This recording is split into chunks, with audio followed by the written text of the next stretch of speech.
But we should be live streaming now. So, Mr. Mayor, if you'd like to start the meeting. Hello, and welcome to this online meeting of Colchester Borough Council on 21st of October in the year 2020. I'm Councillor Nick Cope, Mayor of the Borough of Colchester, and I'll be chairing the meeting at the start of it this evening.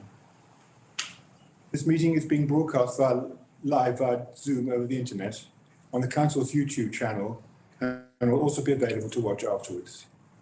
I want to confirm that whilst we're in the Town Hall for this meeting, all of us present in the room are adhering to government guidance and regulations relating to maintaining social distancing, etc., and we have undertaken a COVID risk assessment for this meeting.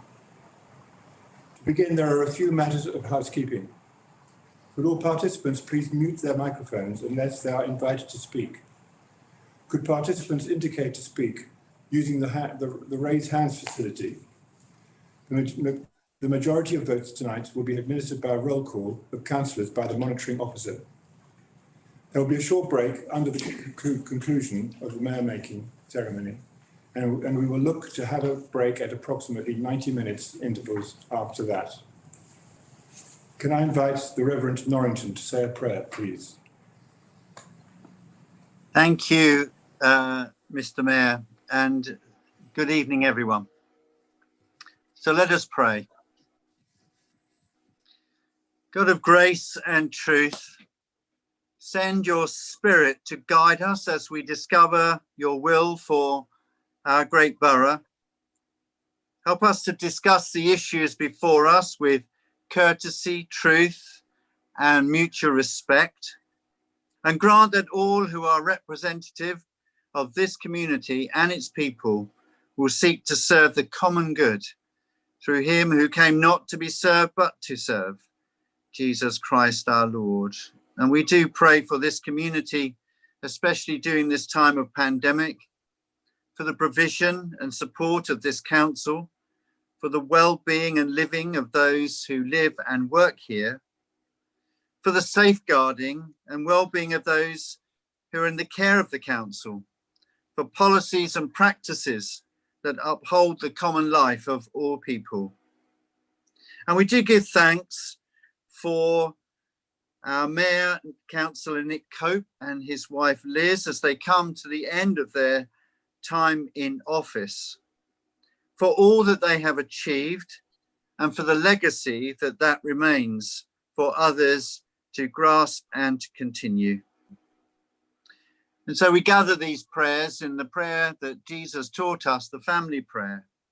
Our Father, who art in heaven, hallowed be thy name. Thy kingdom come, thy will be done on earth as it is in heaven. Give us this day our daily bread, and forgive us our trespasses, as we forgive those who trespass against us. And lead us not into temptation, but deliver us from evil. For thine is the kingdom, the power, and the glory, forever and ever. Amen. Thank you. We have apologies from Councillor Jarvis for non-attendance this evening. We now proceed to the election of the Mayor. Can I invite Councillor Jarvis to move motion A, please? Thank you, Mr. Mayor. I'm very pleased to recite. I move that Councillor Robert Davidson be elected Mayor of the Borough of Colchester for the remainder of the 2021 municipal year and the 2021 to 2022 municipal year. And I really am pleased to be able to do this because he's an extraordinary man we're hopefully about to elect. Local, born in Lexton Lodge Farm, Colchester boy, and then, which I suspect had a huge influence on him, he lived for 7 years on Mersey. He then went to school at that haven of eccentrics known as Ensley, then at Chaddecker Agriculture College. It possibly comes as no surprise that all of them have since closed. Whether Robert had anything to do with that, I don't know. And then he had a year and a half in Canada. And during that time, he worked up out of Yellowknife, supplying the Inuit in the Arctic Circle. And he was very good at castrating, actually, steers and sheep. So I suspect be careful with him. He then had a scholarship year in Finland, again in the Arctic Circle. So at times the council chamber will feel normal. And then a young farmer scholarship to Australia. And it's obvious that young farmers have been a big part of his life. His ancestors were Lowland Scots, and Robert actually is the first English in the family. Whether Mrs. Sturgeon has given him a pass on that, I don't know, but they were Lowland Scots that came down in the 20s. And his grandfather, actually, Councillor Craig, you won't know this, but he was mayor of Colchester as well, around 1955 to 1956. So Robert's following in family footsteps. And Robert just loves his villages and the people who live in them, the unseen community, the farmers and the fishermen, the tradesmen. He's well liked, well loved, well respected because he's part of them. And he joined as a councillor in 1996, was on the cabinet in 2003, and he became leader of Colchester Borough Council in 2006. And of course, behind all this was the absolute light of his life, Liz, who I think has got great doubts about how Robert's going to behave. Again, a young farmer's connection. They met in 1977. Liz comes from a farming family through the young farmers, but she actually worked as a domestic, as a cooking advisor at the old gas board. Many of you remember it in Head Street. Consequently, Robert is never short of a decent supper. So she was very good, and she was famous for her sheep. She managed 1,200 of them. So, you know, the thought is that she might find, which she obviously will find and help Robert find, is many of his councillors relatively easy. All round, really good guy. He's kind and he's straight as a die, and he gets things done. And he manages to overcome ideologies to see common sense. It's good fun. And he's always curious about the human condition.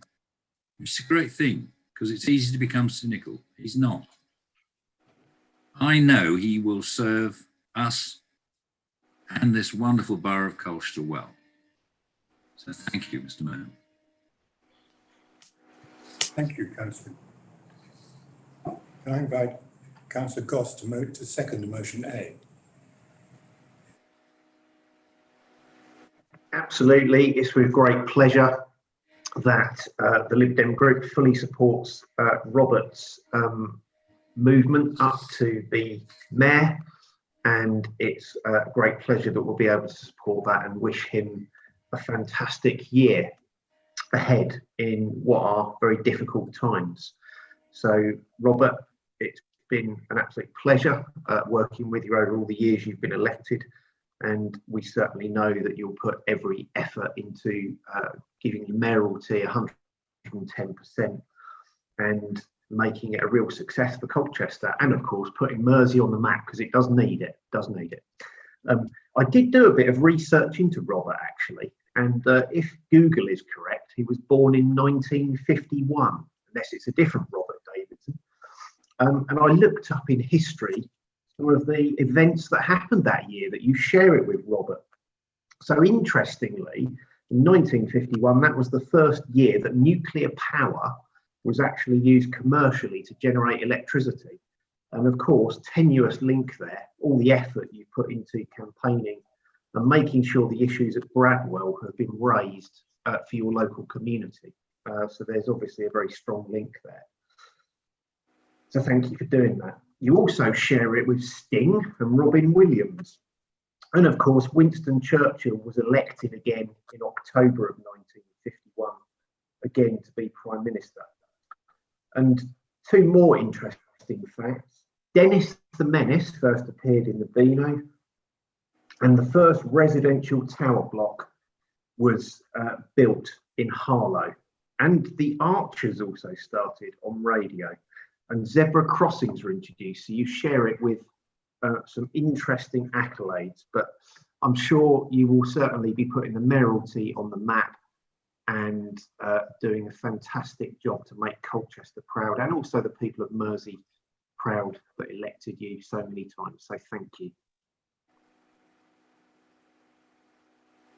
Can I invite Councillor Gerard Oxford to support motion A?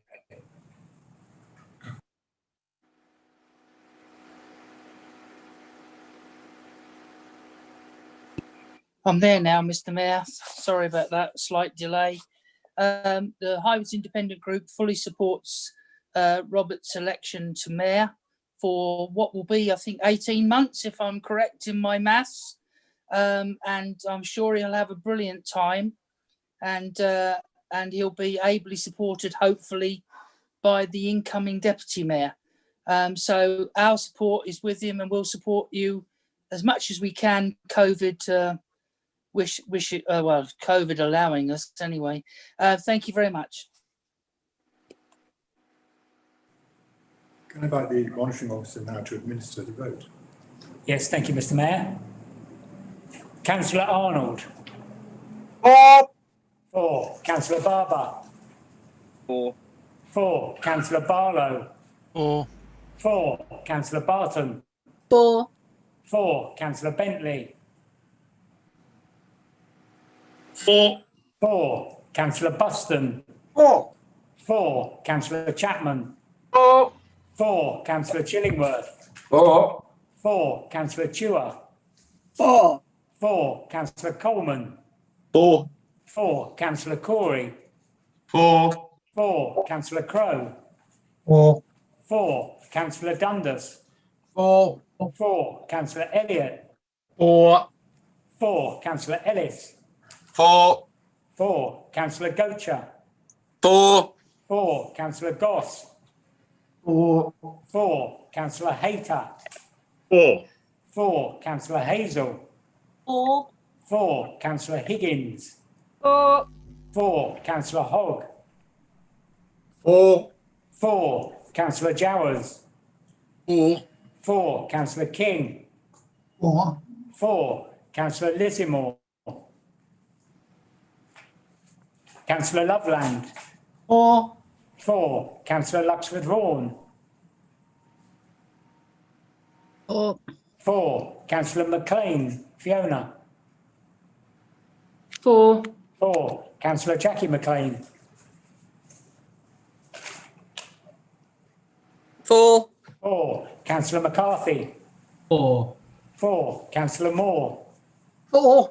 4. Councillor Beverley Oxford. 4. 4. Councillor Gerard Oxford. 4. 4. Councillor Philip Oxford.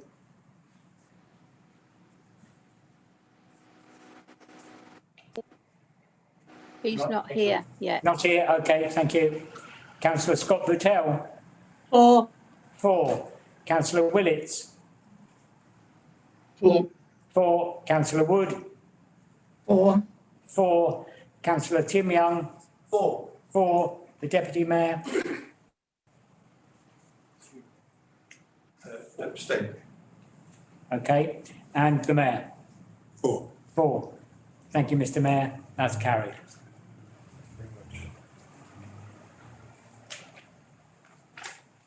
I will now deliver the Mayor's oath. Councillor Davidson would stand, and if he would take the Bible in his right hand.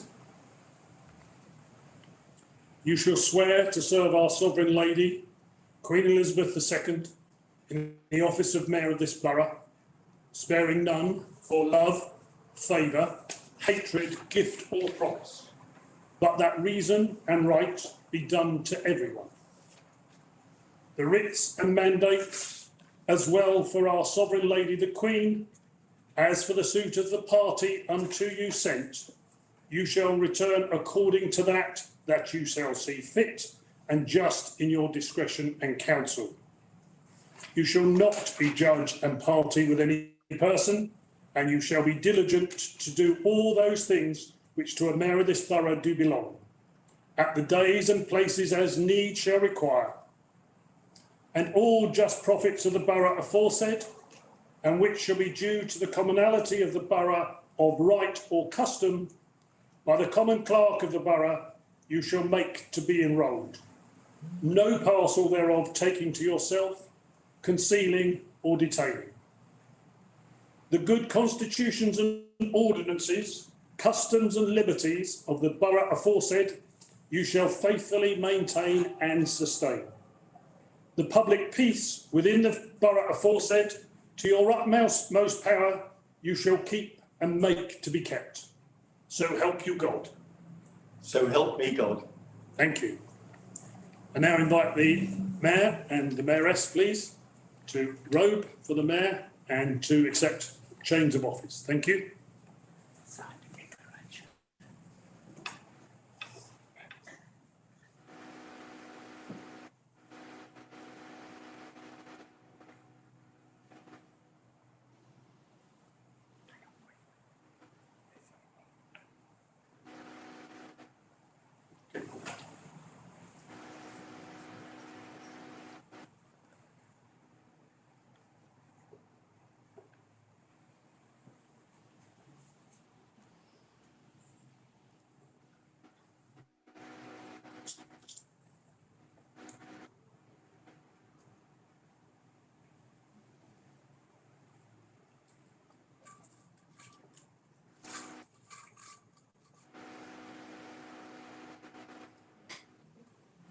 Now for the Mayoress, please.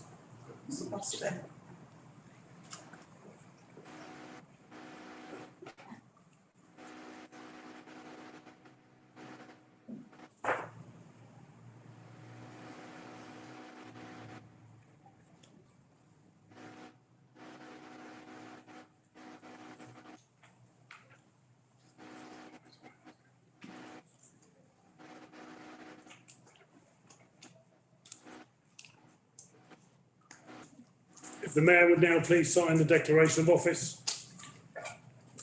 He is officially the Mayor of this borough.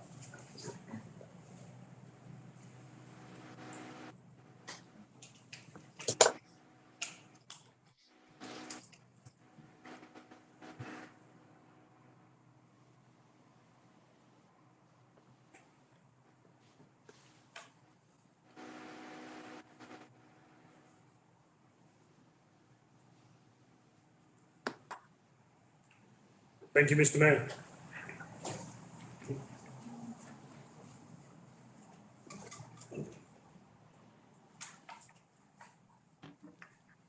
Thank you very much. I'd just like to say thank you very much, councillors, for your vote of confidence and endorsement. Myself and Liz, my mayoress, will look forward to upholding the tradition of mayoralty, and hopefully, once this terrible COVID epidemic is under control, we will start being able to visit and meet people around the borough. We should be very proud of how this borough has coped so far with COVID, and we hope it's soon over. Thank you. I'd like now to go to the election of Deputy Mayor and invite Councillor Gerard Oxford to move motion B. Thank you very much, Mr. Mayor. Congratulations. I get to be the first to do that, which is nice. Yes, I'm moving that Councillor Tim Young be elected Deputy Mayor for the remainder of the 2021 municipal year and the entirety of the 21-22 municipal year. Tim has been elected, was first elected on the 7th of May 1992. So he's been here 28 years and 5 months and counting. So it's the longest continuous service of any councillor who hasn't been mayor of this borough. So I'm hoping that members will support his election as deputy mayor, and he can then carry on by supporting our new mayor and mayoress, Richard and Liz, throughout that 18 months prior to hopefully enjoying his term of office from then. Tim is obviously well aware of the requirements of the mayoralty, having been a mayor's escort previously, and the requirement for all of the situations regarding the mayoralty, about non-political and obviously the national anthem and the robes and everything. So, but he's fully signed up to it. He's looking forward to it immensely. And obviously he'll be a huge support to Richard and Liz should he be elected to this evening. And therefore I duly ask that you support the election of Timothy Young as Deputy Mayor this evening. Thank you. Thank you very much, Councillor Oxford. I'd like to invite the monitoring officer to administer the vote. Thank you, Mr. Mayor. Councillor Arnold. 4. 4. Councillor Barber. 4. 4. Councillor Barlow. 4. 4. Councillor Barton. 4. 4. Councillor Bentley. 4. 4. Councillor Buston. I'll come back. Councillor Chapman. 4. 4. Councillor Chillingworth. 4. 4. Councillor Chewer. 4. 4. Councillor Coleman. 4. 4. Councillor Coke. 4. 4. Councillor Corey. 4. 4. Councillor Crowe. 4. 4. Councillor Dundas. 4. 4. Councillor Elliott. 4. 4. Councillor Ellis. 4. 4. Excuse me. Councillor Gocher. Abstain. Abstain. Councillor Goss.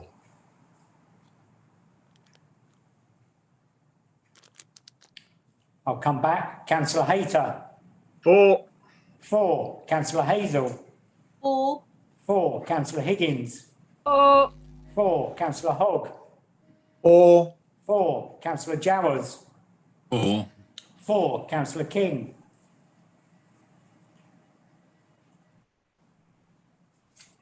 I'll come back. Sorry, was that 4? 4. 4. Councillor Lissimore. Abstain. Abstain. Councillor Loveland. 4. 4. Councillor Luxford Vaughan. 4. 4. Councillor Fiona McLean. 4. 4. Councillor Jackie McLean. 4. 4. Councillor McCarthy. 4. 4. Councillor Moore. Abstain. Abstain. Councillor Beverley Oxford. 4. 4. Councillor Gerard Oxford.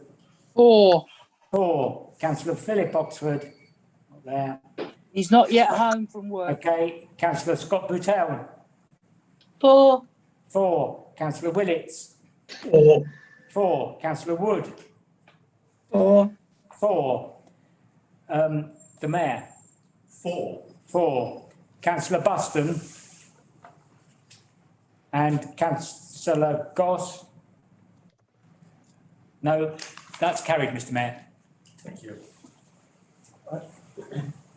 I'd like to invite our new Deputy Mayor to return his thanks.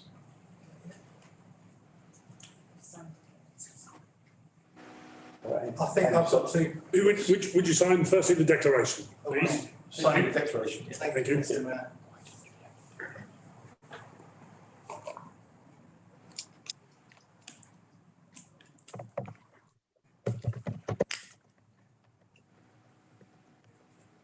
You'd then like to put on your robes, please, and your badges of office.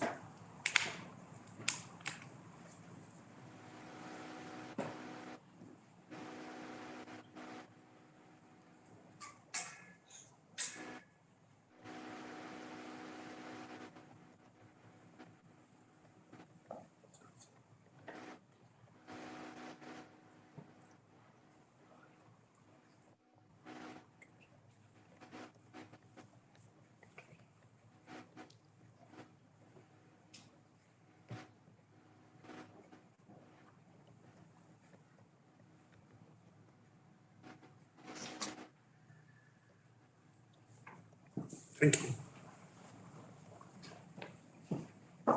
And now perhaps you'd like to return your thanks.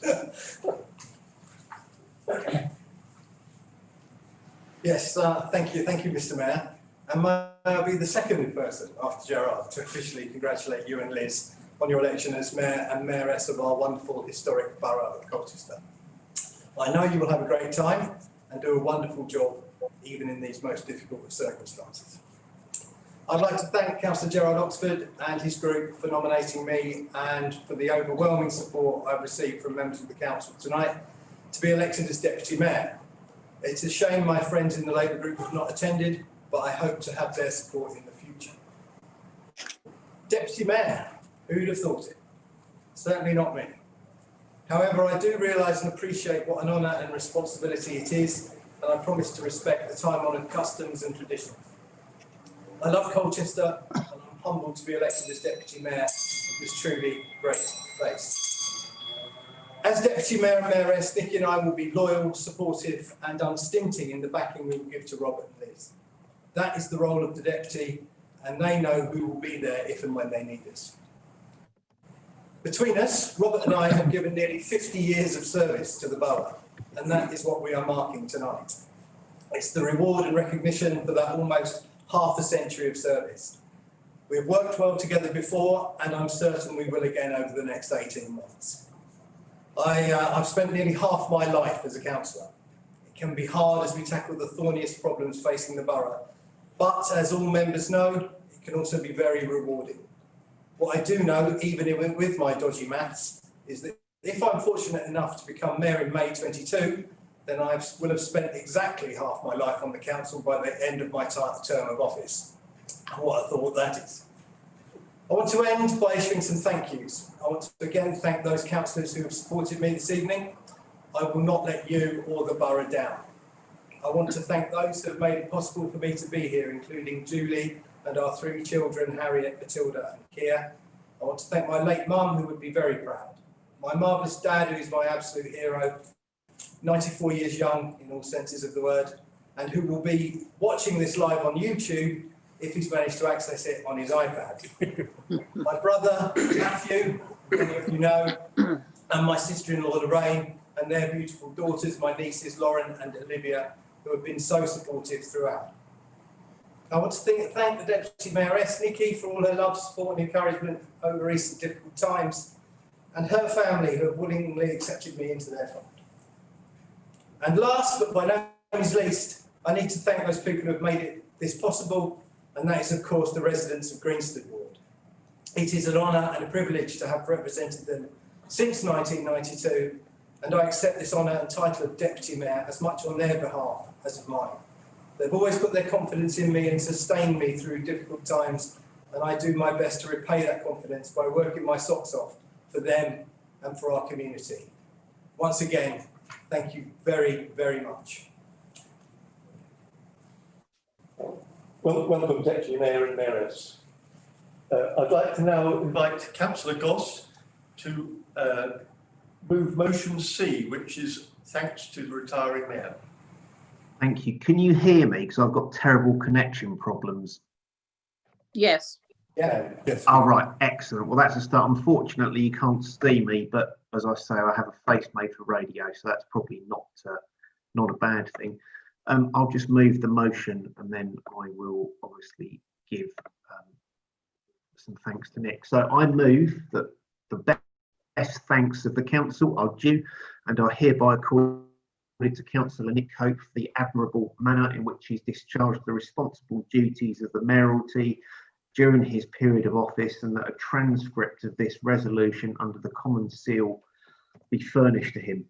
Nick, we can't thank you enough, really, for the work you've done in the last 18 months. You've done an outstanding job in what are unprecedented and exceptionally difficult times, where the last 7 months, obviously, the country has been dealing with a global pandemic, and you have stepped up and done a fantastic job, going from being a really visible, sociable mayor, along with Liz, holding many events for the 4 charities that you chose, and suddenly the way that operated had to completely change, and we all had to go online, which many of us have struggled with, but you've done a sterling job in chairing meetings and dealing with moving online, and you've made Colchester proud. You've made us, each and every one of the 51 councillors, proud of the work that you've done. You and Liz have led Colchester for the last 18 months in the mayoralty and done it with pride. And certainly your family will be very proud. Your two sons, your daughter Jo, your son-in-law Rob, your grandchildren, they will all be exceptionally proud and will never forget all the effort and the work that you put in. You put Colchester first at all times, you put the charities first, and you had a fantastic chaplain in Paul Norrington as well, who I happened to knock on his door by accident once, which was quite entertaining.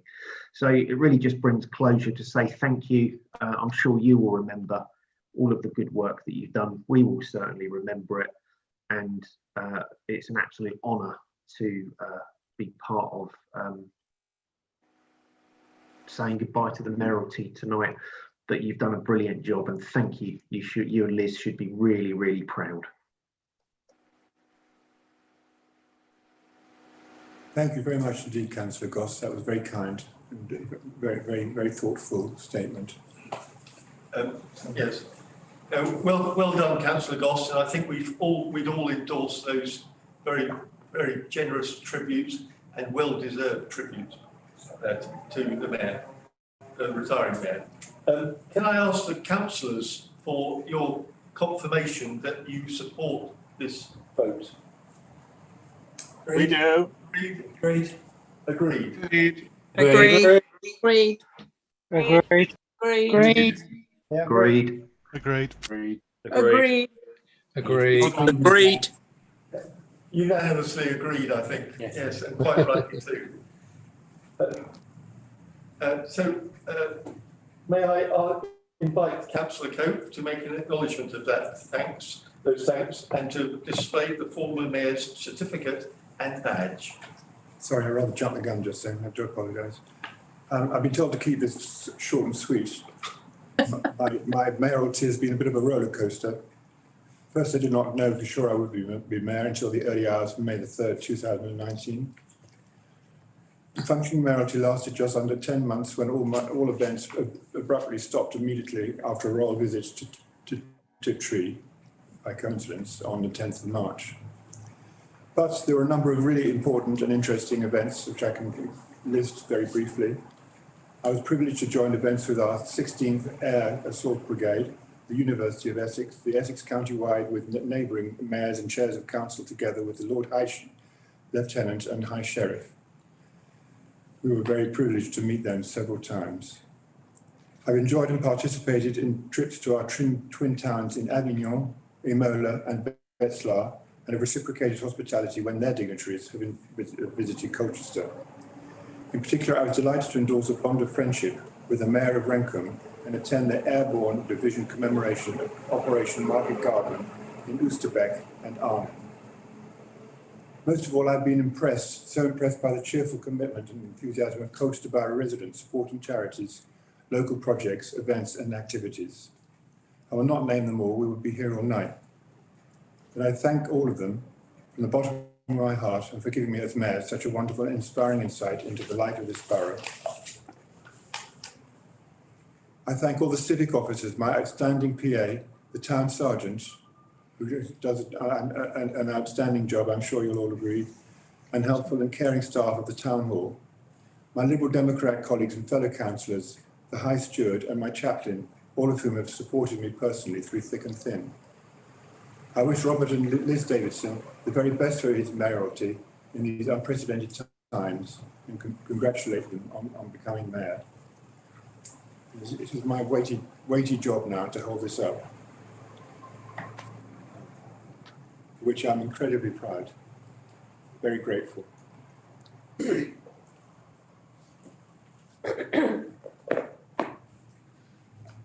And this also. Thank you all so very much.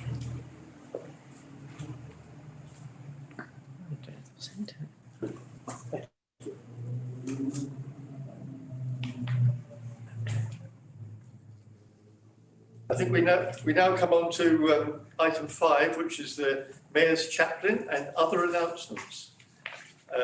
But first of all, I'd like to say my personal thanks to Nick and Liz for carrying out their task so ably and with such good humour through very difficult times. And I have to say, if I chair council meetings as well as Nick has done, I've been more than satisfied, and I've learned a lot from your interjections over the last year. So onto my announcements. I think it's only fair to say that I'm here as only because of the unfortunate illness of others. Councillor Beverly Oxford should be standing in my place, but unfortunately, because of an extremely bad back, she's had to retire on a temporary basis from the role of Deputy Mayor, meaning that I was parachuted in to the vacancy. So, well, I wish you well, Beverly. I hope you'll be soon fully up and mobile.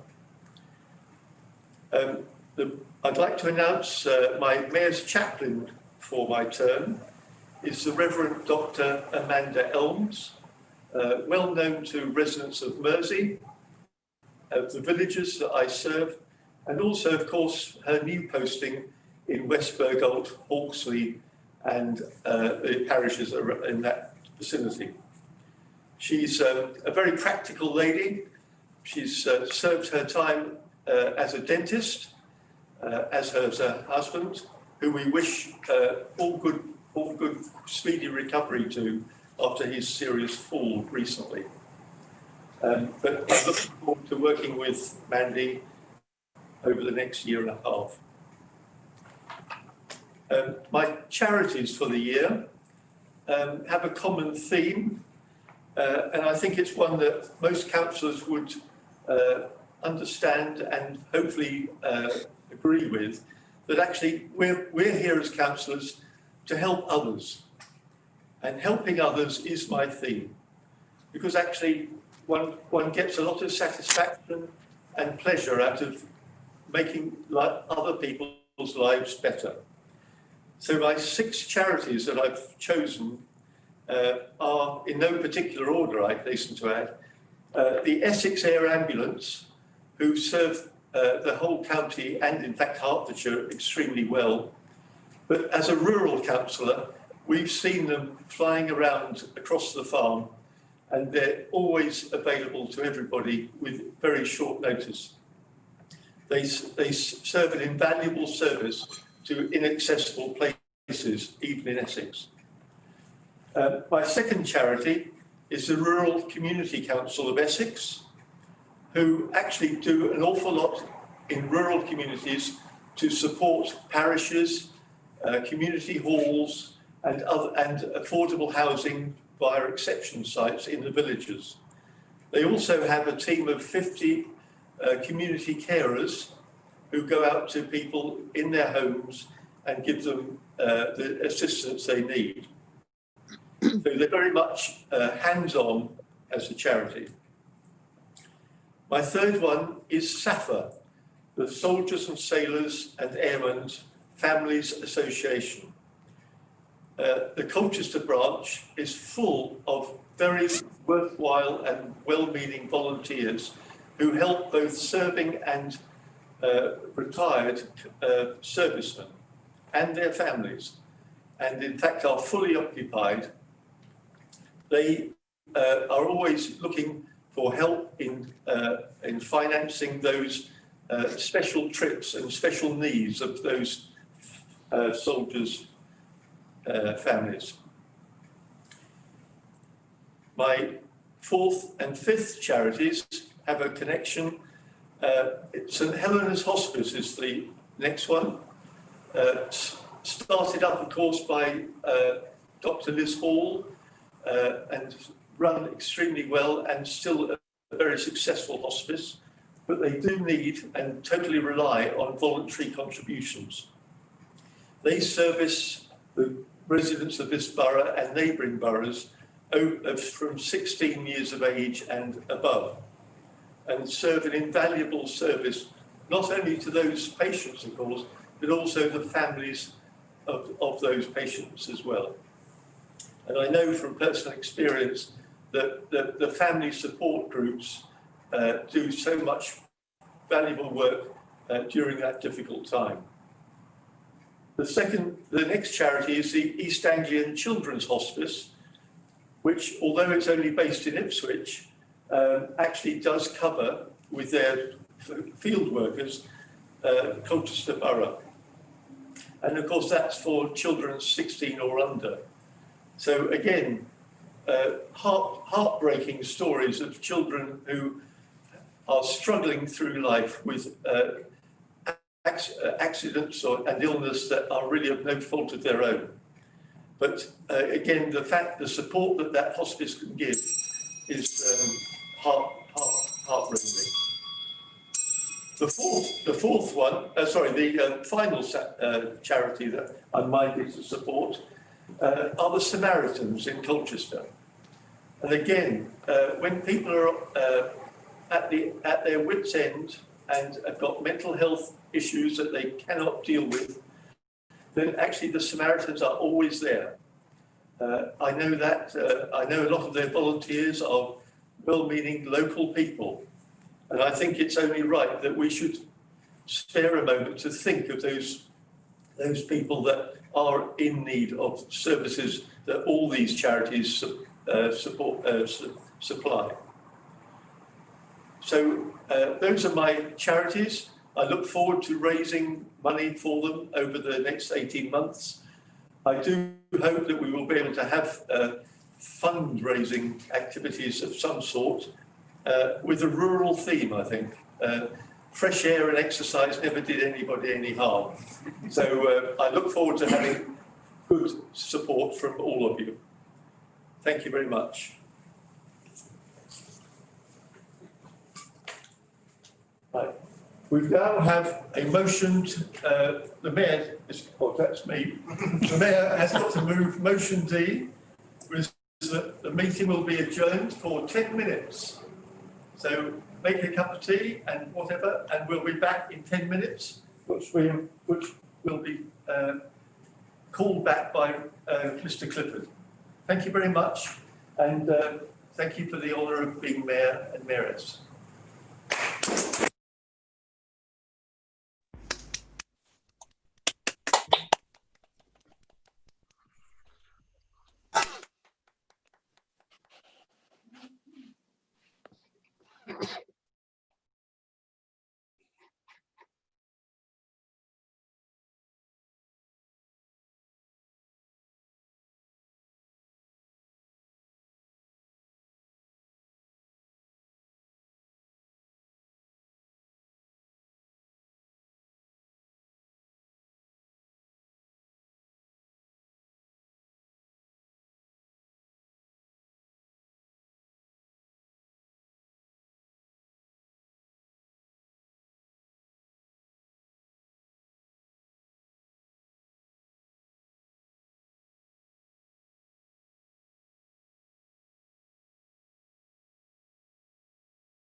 Hello,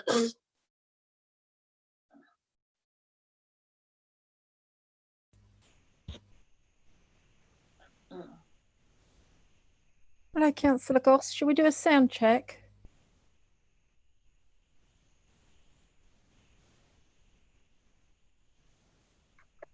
Can you hear me? Yeah, that's good. Perfect. Okay, Good. thank you. Excellent. Fingers crossed. Fingers crossed the string and sellotape holds. Good.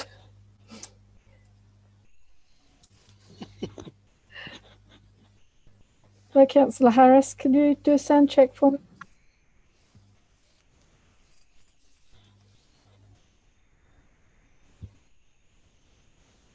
Good evening. Hello there. Hello, can you hear me okay? Can indeed. Thank you. Thank you very much.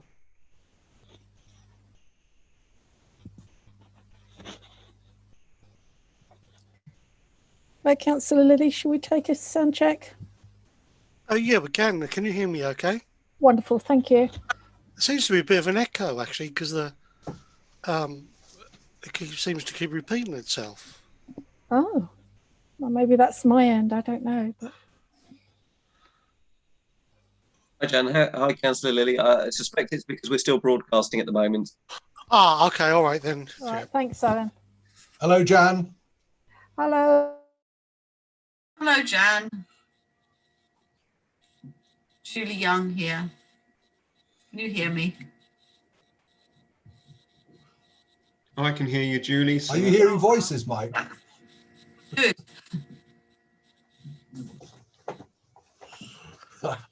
I always hear voices, Cyril.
Okay.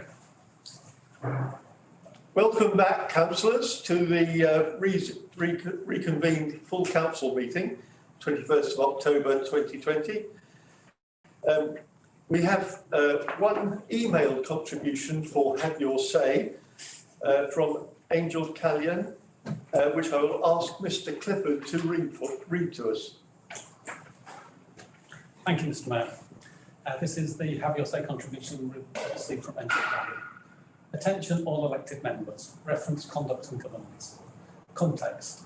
On behalf of the elected members, the Chief Executive Officer confirms Colchester Borough Council's position on 13th of February 2020 is that claim C00038 was concluded years ago. Request, can the Mayor, as the first citizen of the Borough, please ask the Leader of the Council, Mr Mark Corey, to ask the Chief Executive, Mr Adrian Pritchard, to finally respond to the salient question of the last several years. The question which all councillors could be asking both Mr Pritchard and Mr Corey is considerations. How is it possible on 13th of February 2020 to promote during a public meeting to the full assembly of elected members that claim 9C00038 was completed years ago? Specifically when, on 30th of July 2018, Mr Andrew Weavers, as a strategic governance manager in this particular raffle, is still endorsing and defending claim 9C00038 years on and on behalf of the public service. And we all know is your Chief Executive Officer, Mr Pritchard. Colchester Borough Council appears to be being misrepresented by its Chief Executive Officer and because of a further negligence by leadership. The strategic governance manager, Mr Andrew Weavers, is currently defending the head of paid service. Mr Weavers, as strategic governance manager, then failed to instruct himself as the legal services manager or anyone employed in the legal service of the council to attend and put the defence before the court on 11th of March 2019, the one where Mr Pritchard says he would defend claim 9C00038 if he had to. Action, over to all the elected members for the opportunity to cure the governance issues. And that completes the statement, Mr Mayor. Yeah. Thank you, Mr Clifford. It would be helpful, I think, if you emailed that correspondence to all councillors so we can study it in full. In the meantime, I'd like to invite the monitoring officer to respond. Thank you, Mr Mayor. I think it's important that council get the facts of this case. The facts are that claim 9C00038 was settled by the court by an order dated the 19th of July 2011. Consequently, the council is not endorsing and defending this claim as it was concluded 9 years ago. The hearing on the 11th of March 2009 related to claim E019J935, a separate claim brought by Mrs Callian against the council. This claim was struck out by the court as an abuse of process by an order dated the 11th of March 2019, and consequently this case is also concluded. For council's information, Clyde & Co solicitors were instructed to act on the council's behalf and attended and put the council's defence before the court at the hearing. As has been said innumerable times by the Chief Executive, the matter has been dealt with by the court and the council will not be responding to these accusations any further. Thank you, Mr Mayor. Thank you very much, Mr Weavers. We'll move on. Item 8, declarations of interest. I'd like to invite any councillors who have any interest to declare on any item on the agenda to speak now. It appears there are none, Mr Mayor. Right. We take it there are no interests to declare. Item 9, minutes. I'd like to move that the minutes of the meetings held on the 15th of July 2020 and the 12th of August 2020 are confirmed as a correct record. Could I ask council whether anyone objects to any of the wording, otherwise they will be agreed as a correct record. Please speak now.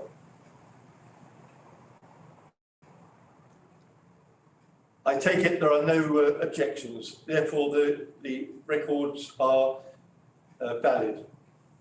Item 10, items referred to under the call-in procedure, there are none. Item 11, recommendations of Cabinet, panels and committees. Item 1 is the Better Colchester Strategic Plan 2020 to 2023. And I'd like to invite Councillor Corey, the leader of the council, to move this motion, this recommendation. Thank you, Mayor, and congratulations, Robert, on your rise to mayoralty. I met you very soon into my election from 2007 when we had a drink after the mayor making, and you were always a very genial, welcoming sort of chap. I think you were trying to persuade me to join another party at the time, but I'd be happy to join any party of yours that is social but not political. Thank you. I would like to move the recommendation contained in draft minute 494 of the Cabinet meeting on the 2nd of September 2020 be approved and adopted. This, Mayor, is the strategic plan that we are putting forward as an administration. It has come forward to the March Cabinet prior to COVID, and we were putting forward a vision for Colchester. We've had to look at rationalising that to some extent because of the COVID crisis that we have faced and are continuing to face for the second wave. We are ensuring that the priorities of the council are absolutely clear for the residents to understand and for members to understand and to hopefully pass through this evening. It has been through Cabinet and it has had the opportunity to be scrutinised at Cabinet, and I think members have had their say on it, and Cabinet were definitely willing to put it forward to the rest of Council. I won't want to take up too much time, but I will just focus on some of the key points that our strategic plan focuses on. So first of all, one of our top priorities is to focus on the environment, so tackling the climate challenge and leading on sustainability. We aim to reduce carbon emissions, and we have set ourselves in the Climate Emergency Action Plan a zero carbon footprint challenge by 2030 for our council services. We've also got a campaign running at the moment for air quality improvements across Colchester, hoping people will stop idling and to improve air quality across the borough, and particularly in the hotspots in the urban areas. Also looking at greening the borough as much as possible with rewilding and promoting more diversity, and of course our tree project that has already seen thousands of trees planted across the borough. Long may that continue. Also working with partners as much as possible to implement strategies that develop biodiversity, but also look at reducing traffic in our town and look at promoting healthier means of transport, which we are doing with the County Council currently. Moving on, the next focus is creating safe, healthy and active communities. We want to do this through principle, through the asset-based community development approach, but also by empowering residents and making sure we have as much equality across the borough as possible. We're working currently with our public health partners. The One Colchester Partnership, led ably by our officer Pam Donnelly, has really supported and protected lives in Colchester, and we're trying to work to protect livelihoods in the same vigour now as we recover.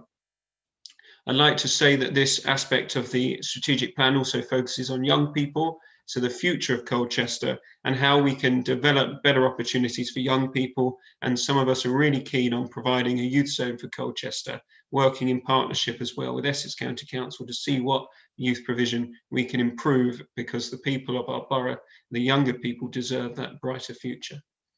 Moving on, I believe that developing and delivering homes for people who need them is a key priority to ensure that those inequalities are reduced across our communities. Delivering 30% affordable homes on the sites that we own, delivering 380 affordable homes altogether if you add in the 100 homes project that we are working on. Also the focus on reducing homelessness through the rough sleeping strategy and action plan that the government has supported us on. Furthermore, we want to grow a better economy so that everyone benefits. We want to come out of COVID stronger, supporting businesses to recover, to adapt and to build resilience. We want a high skill, high wage and low carbon workforce. We're showing and leading by example at Northern Gateway how we can build a hub that creates well-being, physical activity, jobs, housing and renewable energy. The town deal with our partners is a fantastic project and has attracted significant investment from government. Working together with the Business Improvement District, and I thank Councillor King for the excellent relationship building that's happened there with our businesses around the town. That's going to help us regenerate Colchester, especially the town centre, using our assets as well as our partners too. So we're encouraging green technologies, innovative solutions in our town, and also maximising as much as possible social value in benefits when working with partners and third-party contracts. Together with the fibre network, the full fibre network that we've developed in the town. Have I got 1 more minute? I'll keep going. Celebrating our heritage and culture is the last and main priority that we have. To deliver a collaborative cultural vision. Corey, you've had your 5 minutes, but there will be a debate and you will be able to sum up at the end of the debate. Thank you, Mr. Mayor. I will end there then. Thank you. Thank you. I invite any councillor to speak for up to 3 minutes each. Mr. Mayor, no one is indicating at the current time that they wish to speak on this item. In that case, I'd like to welcome Councillor Corey back to the debate. Ruling with an iron fist already, Mr. Mayor. I was only just finishing off talking about our excellent ambitions on culture and heritage. As you know, we're lighting up our heritage as much as possible, literally as well as metaphorically. And we're supporting our arts organisations that are fantastic and award-winning in the borough. One of the leaders of the organisation, Sally Shaw, winning the MBE, as we heard. The Mercury almost finished with its Mercury Rising project and supporting Colchester Arts Centre to give us such a vibrant offering that it does. So we want to promote this strategic plan to the borough to show we have vision for our borough. During these difficult times, we will show that there is light at the end of the tunnel and we have a bright future for this historic town. Thank you, Mr. Mayor. Yep. Thank you very much, Councillor Corey. I'd like to invite the monitoring officer to administer a vote. Thank you, Mr. Mayor. Councillor Arnold. For. For. Councillor Barber. For. For. Councillor Barlow. For. For. Councillor Barton. For. For. Councillor Bentley. For. For. Councillor Bourne. For. For. Councillor Buston. For. For. Councillor Chaplain. For. For. Councillor Chillingworth. For. For. Councillor Chilwer. For. For. Councillor Coleman. For. For. Councillor Cope. Councillor Corey. For. For. Councillor Crowe. For. For. Councillor Dundas. For. For. Councillor Elliott. For. For. Councillor Ellis. For. For. Councillor Fox. For. For. Councillor Gocher. For. For. Councillor Goss. For. For. Councillor Harris. For. For. Councillor Hayter. For. For. Councillor Hazel. For. For. Councillor Higgins. For. For. Councillor Hogg. For. For. Councillor Jowers. For. For. Councillor King. For. For. Councillor Liddy. I'll come back. Councillor Lilly. For. For. Councillor Lissimore. For.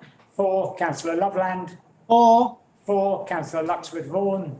For. For. Councillor Fiona McLean. For. For. Councillor Jackie McLean. For. For. Councillor McCarthy. For. For. Councillor Moore. For. For. Councillor Beverley Oxford. For. For. Councillor Gerard Oxford. For. For. Councillor Philip Oxford. Not there. Councillor Pearson. He did just say four. Sorry. I beg your pardon. Philip Councillor, did say four. beg your pardon. Councillor Philip Oxford, 4. Councillor Pearson, For. 4. Councillor Scordis, For. 4. Councillor Scott Littell, For. 4. Councillor Warnes, For. 4, Councillor Whitehead. 4. 4, Councillor Willits. 4. 4, Councillor Wood. 4. 4, Councillor Julie Young. 4.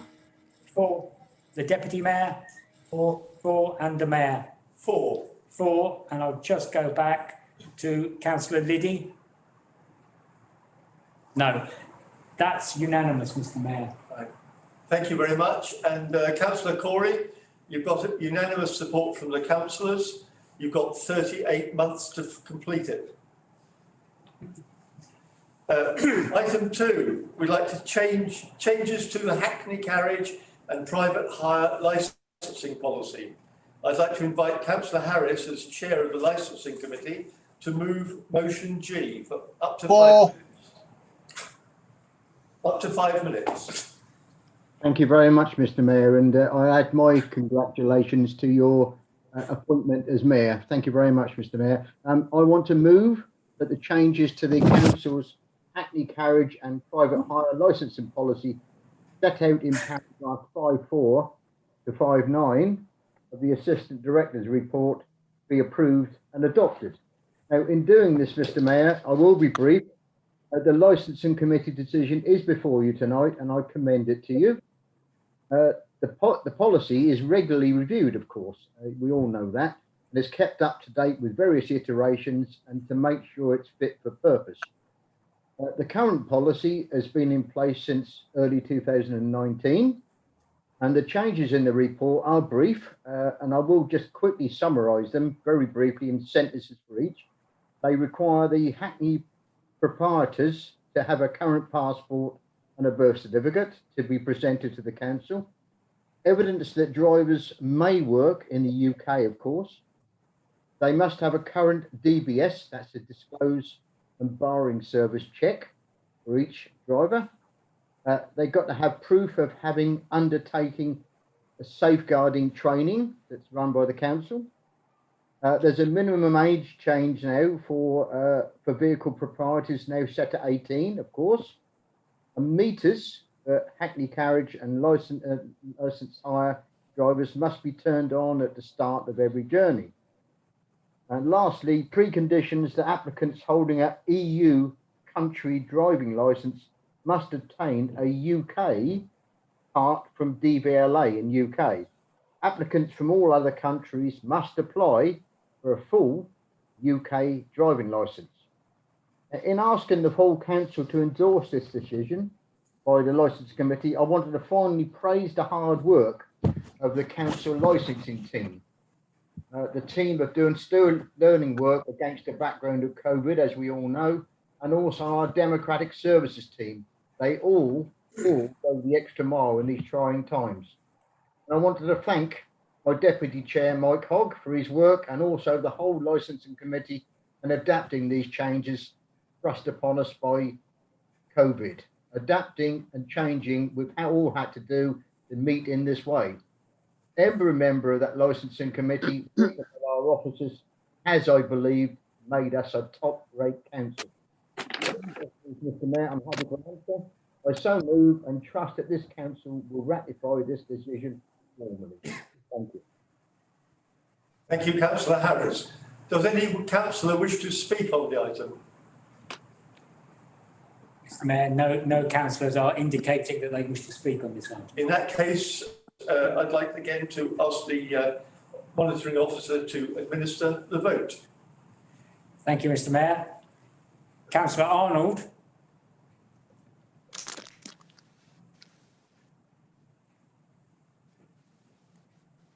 Councillor Arnold. 4. No. 4, thank you. Councillor Barber. 4. 4, Councillor Barlow. 4. 4, Councillor Barton. 4. 4, Councillor Bentley. 4. 4, Councillor Bourne. 4. 4, Councillor Buston. 4.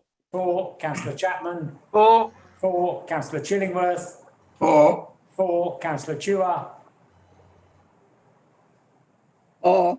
4, Councillor Coleman. 4. 4, Councillor Cope. Councillor Corey. 4. 4, Councillor Crowe. 4. For Councillor Dundas. For. For Councillor Elliott. For. For Councillor Ellis. For Councillor Fox. For. For Councillor Gocher. For Councillor Goss. For. For Councillor Harris. Councillor Hayter. Councillor Hazel. For Councillor Higgins. For Councillor Hogg. For Councillor Jowers. For Councillor King. For Councillor Liddy. For Councillor Lilly. For Councillor Lissimore. For Councillor Loveland. For Councillor Luxford Vaughan. For Councillor Fiona McLean. For Councillor Jackie McLean. For Councillor McCarthy. For Councillor Moore. For Councillor Beverley Oxford. For Councillor Gerard Oxford. For Councillor Philip Oxford. He said 4 again. For Councillor Pearson. For. For Councillor Scordis. For Councillor Scott Boutel. For Councillor Warnes. For Councillor Whitehead. For Councillor Willits. For Councillor Wood. Councillor Julie Young. For the Deputy Mayor. For and the Mayor. That's unanimous, Mr. Mayor. Thank you. Councillor Harris, you have the full backing of the council for your new policies. We now move to item 12, which we have 2 motions in front of us tonight. The first one is planning for the future, and I invite Councillor Corey, the leader of the council, to move motion H. Thank you, Mayor. I move that the motion on planning for the future, the details of which are at pages 5 to 6 of the agenda for this meeting, be approved and adopted. I'll just say a few words and hopefully won't go over time. I think most of the councillors around the chamber feel that these planning reforms go too far and are wrong. And I hope that tonight councillors would support me on that. Many councillors are concerned by some of the in-favour development that is being talked about here. So I'm glad to say we've had 2 briefings on this with councillors, especially those involved in the local plan, where we've talked about housing numbers and how the government's algorithm is not positive, and we've made very clear our representations to that consultation. And secondly, this consultation on the white paper, Planning for the Future, which ends very shortly, and we have the consultation response written up, again, using the combined efforts of all councillors after a briefing, and Councillor Young will submit that in her portfolio role. And I wanted to ensure that we did not submit it until this evening in case there was anything more to add. So the motion is very clear, and I want to say that I've listened to other councillors and made adjustments to that motion. So I thank those councillors who've put into that, especially Councillor Barber, the last point on neighbourhood plans, which was discussed at the briefing, which I thought was a good point at the time, has now been added to this motion. So the main points are that we know development is already going ahead in many cases across our borough and across the country, and that many applications have been passed but have remained unbuilt, over 1 million unbuilt permissions sitting with developers nationwide. That is not a problem with the planning department or the planning process. That's a problem with developers. And we need to push the government to ensure that developers are developing land that has already been granted permission. We feel that actually some of these policies within the paper are detrimental to our local and national planning policies for the following reasons. It diminishes local input, so local ward councillors and the public and planning committees may have less powers, especially with the automatic permission being granted in growth areas and permission in principle in renewal areas as outlined in the document. This gives no democratic oversight of local development in the sense that we have now. Also, it would not give the resources that we need as local authorities, as parishes, town and community councils. We need more resources in the current planning system. It isn't perfect. We need more resources to actually ensure people are developing in line with regulations and that enforcement is carried out. Also, it implements ways in which growth and development can really destroy habitats. And Councillor Oxford wanted me to talk more about the danger to mature trees and the environment that these planning laws do suggest they could enable development just to happen over our green habitat. And I really want to see net zero carbon development going ahead in the future, and for government to, again, provide standards and investment to ensure zero carbon housing can start being built from now on, and developers can do that. And lastly, what I'll say is I'll focus on that neighbourhood plan point that was added in, because neighbourhood plans are a fantastic tool for communities to shape their future. And this planning white paper leaves them vague, and it does not make clear that they would have the same clear standards and protections in place that current neighbourhood plans have. So I would make sure all communities are very aware of that and should put in consultation responses in the same way. So I ask that all councillors support this evening this motion so that we can ask our 3 MPs for the whole borough to support our consultation response and not support this planning white paper when it comes to the Commons. Thank you. Thank you very much, Councillor Corey. And now we can have a debate on this paper.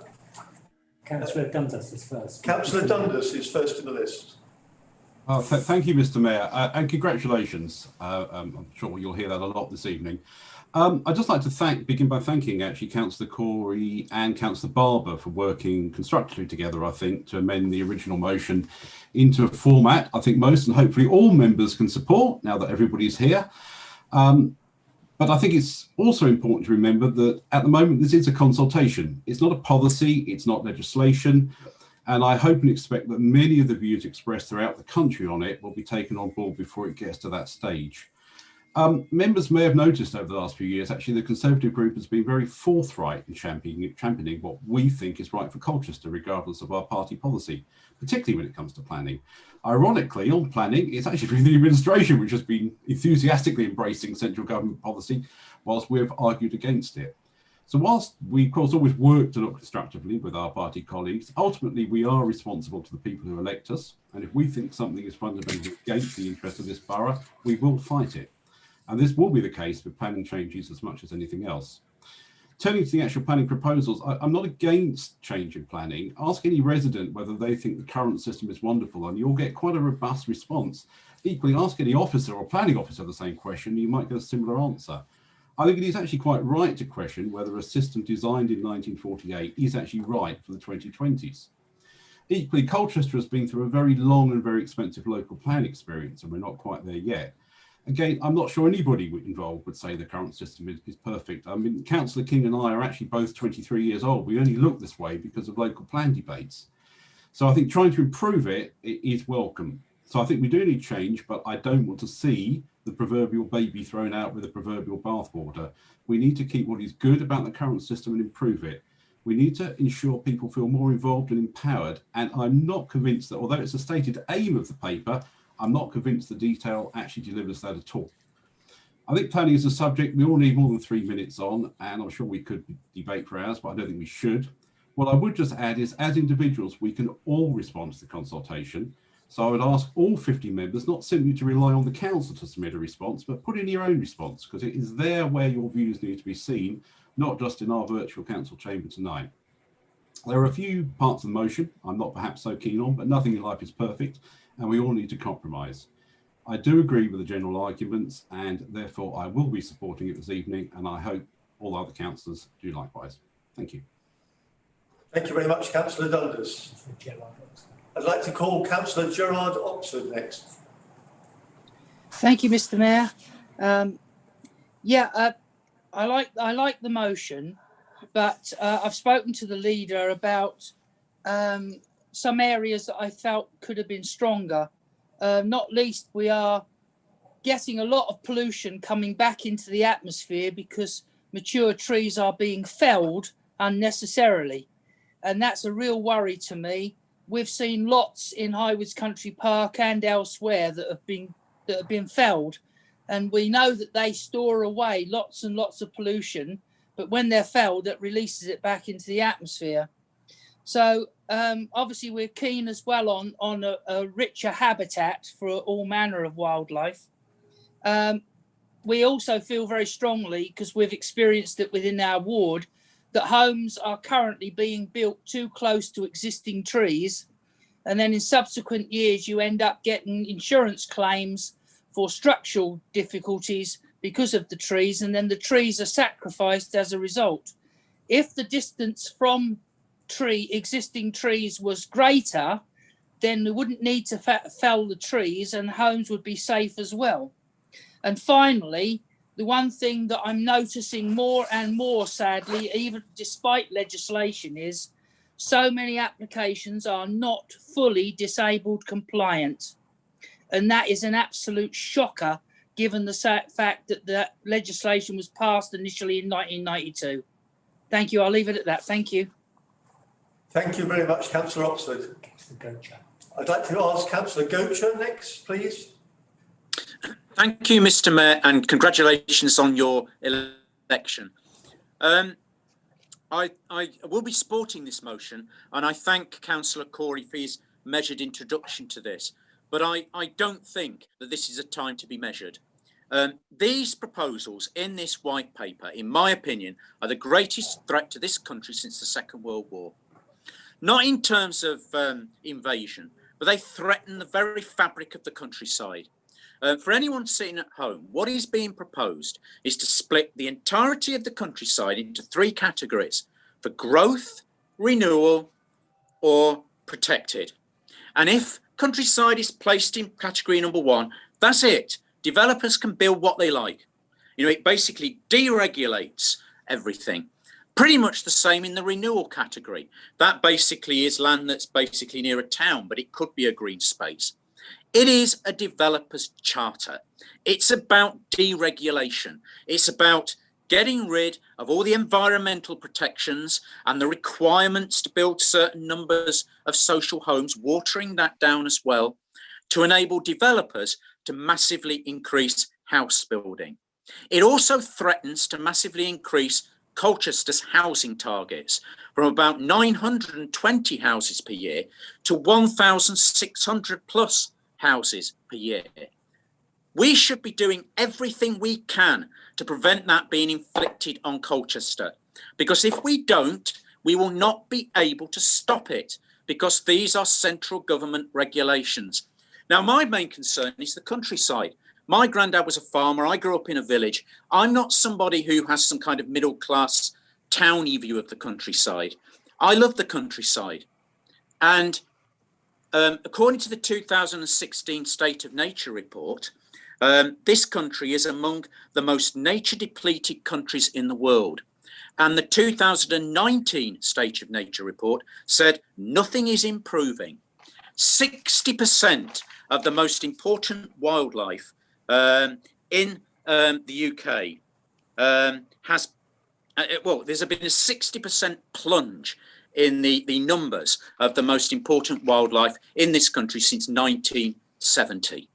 Birds are in decline, mammals are in decline, just about everything is in decline. And we can't just do nothing about this. Now, obviously, a lot of this is to do with intensive farming methods, and I'm not going to talk about that. But loss of habitat for housing is a major cause of this. And we have to look at alternative ways of providing housing that don't just build out over the countryside ad infinitum, which is basically what this white paper is about doing. So, yes, I'll be supporting the motion, but we need to be more robust as possible. because if this goes through, it will take away our ability as a local council to stop what is an astronomical increase in Colchester's housing targets. Thank you. Thank you very much, Councillor Goacher. Councillor Julie Young. Councillor Julie Young. Thank you, Mr. Mayor, and may I add my congratulations to you and the Lady Mayoress, Liz. I'm speaking in support of this motion. Councillor Corey mentioned the inclusive approach adopted to include all members' views when shaping our response to the consultation. I thank the members of the local plan committee in their work in informing the response. I regret the timing of this consultation and regret more the details of the proposed changes set out in the consultation. There is an appalling lack of detail. The zoning is opaque and needs significant clarity in its intentions. Communities are already feeling increasingly powerless, and the proposed changes do nothing to reassure them going forward that there will be any protection in the planning system, especially in designated growth areas. Developers are the booming winners, sitting on the land banks of millions of homes waiting for when the price is right. We depend on 106 payments to provide money for much needed community facilities, and this has become increasingly necessary with sinking local authority budgets. How will we provide these facilities going forward? The proposals are simply a developer's charter. Any local control will be diminished, and we cannot allow that to happen. This is a no planning plan. We are already blighted by the last planning changes of 2013 regarding permitted development.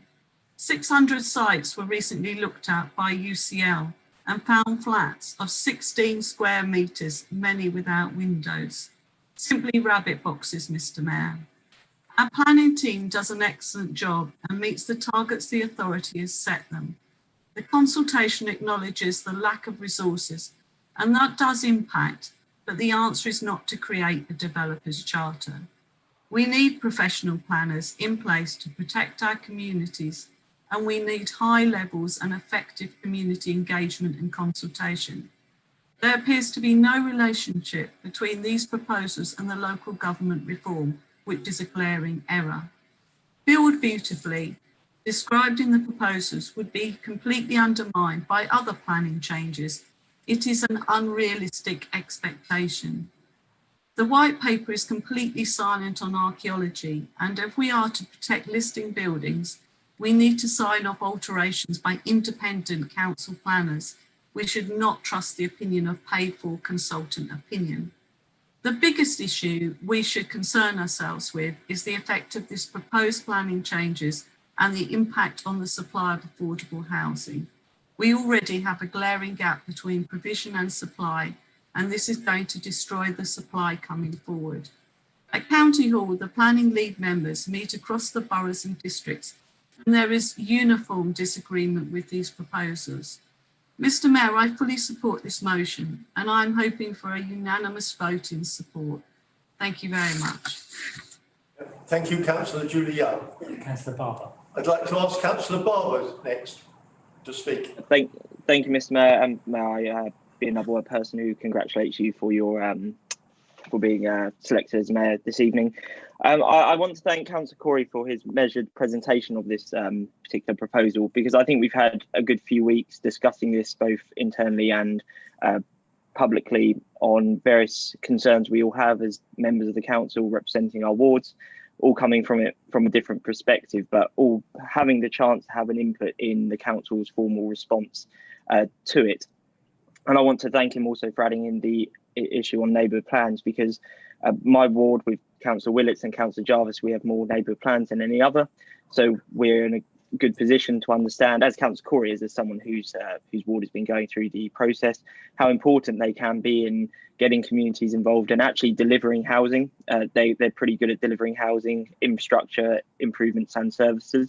So rather than being a depressant on housing development, I actually think it's a good way to get people behind proposals in their area and can be a success in developing more houses that are affordable and what people actually want to see. So I'm particularly keen for us to get some more knowledge on what neighbourhood plan, the specifics of that in the proposals, because like has been said, they're quite vague at this point. What's the future for neighbourhood plans? And while I think that reflects the fact we're quite early on in the process for discussing these proposals. Nonetheless, the earlier we have clarity on it, the more important I think that is. I want to see them beefed up, not watered down. I think they should be given more powers, because I've seen, to be honest, in my ward, a bit of tension between the old style way of making planning decisions just at a local planning authority and the neighbourhood plan. Actually, I want to see neighbourhood plans take precedent over the local planning authorities' decision making, because I think that's the ultimate way to drive the localism agenda that I feel very passionately about.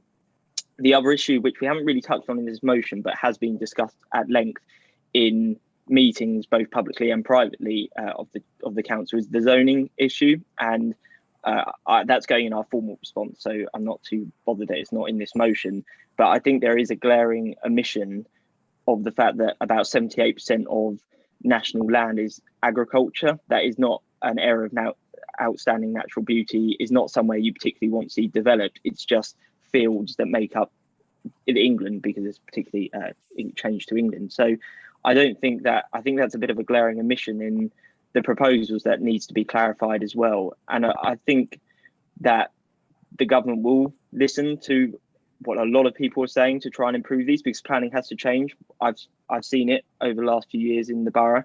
It's gone very wrong, and we've disagreed at length about the approach, but there has been a desire, for right or wrong, to change how we developed it in Colchester.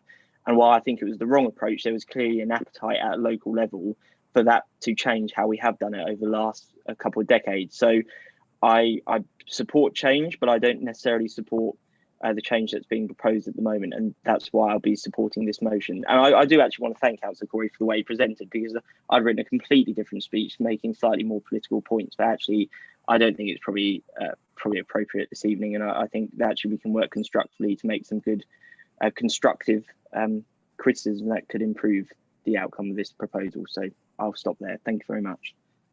Thank you, Councillor Barber. Councillor Fox. I'd like to call Councillor Fox to speak next. Thank you very much, Mayor, and can I be the next councillor to congratulate on your elevation to the first citizen of the borough. And I think I heard you earlier give the administration the next 3 years to deliver on our plan. So good to have cross-party support for the Better Colchester Strategic Plan too. And it's really good to see this cross-party support this evening, particularly on this issue. Because I think that, we've seen, right across the political divide, people say that these proposals are not the right thing for Colchester, but equally people from across the country say that they're not right for their areas either. And I couldn't have put it better than I think former Prime Minister Theresa May did in the House of Commons recently. But I wanted to just touch on a few issues, and that's about making sure that we have good quality homes in the right places in Colchester. I think sometimes I feel like we live in a parallel universe, because Colchester has been delivering new homes for people, both in the private sector and the council's efforts to deliver homes as well. And I think what we quite often see from national government is pushing even further, and actually Colchester has been delivering. But it is vital that we maintain local democratic control and decision making, and that people feel a part of that as well in their own local communities. And that's why I would back what Councillor Barber said about neighbourhood plans, and that homes are built with the right infrastructure, because consistently we still see that even where homes are built, that they're not built with the right infrastructure. And this planning white paper doesn't provide any proposals and detail for us on how that might actually be delivered.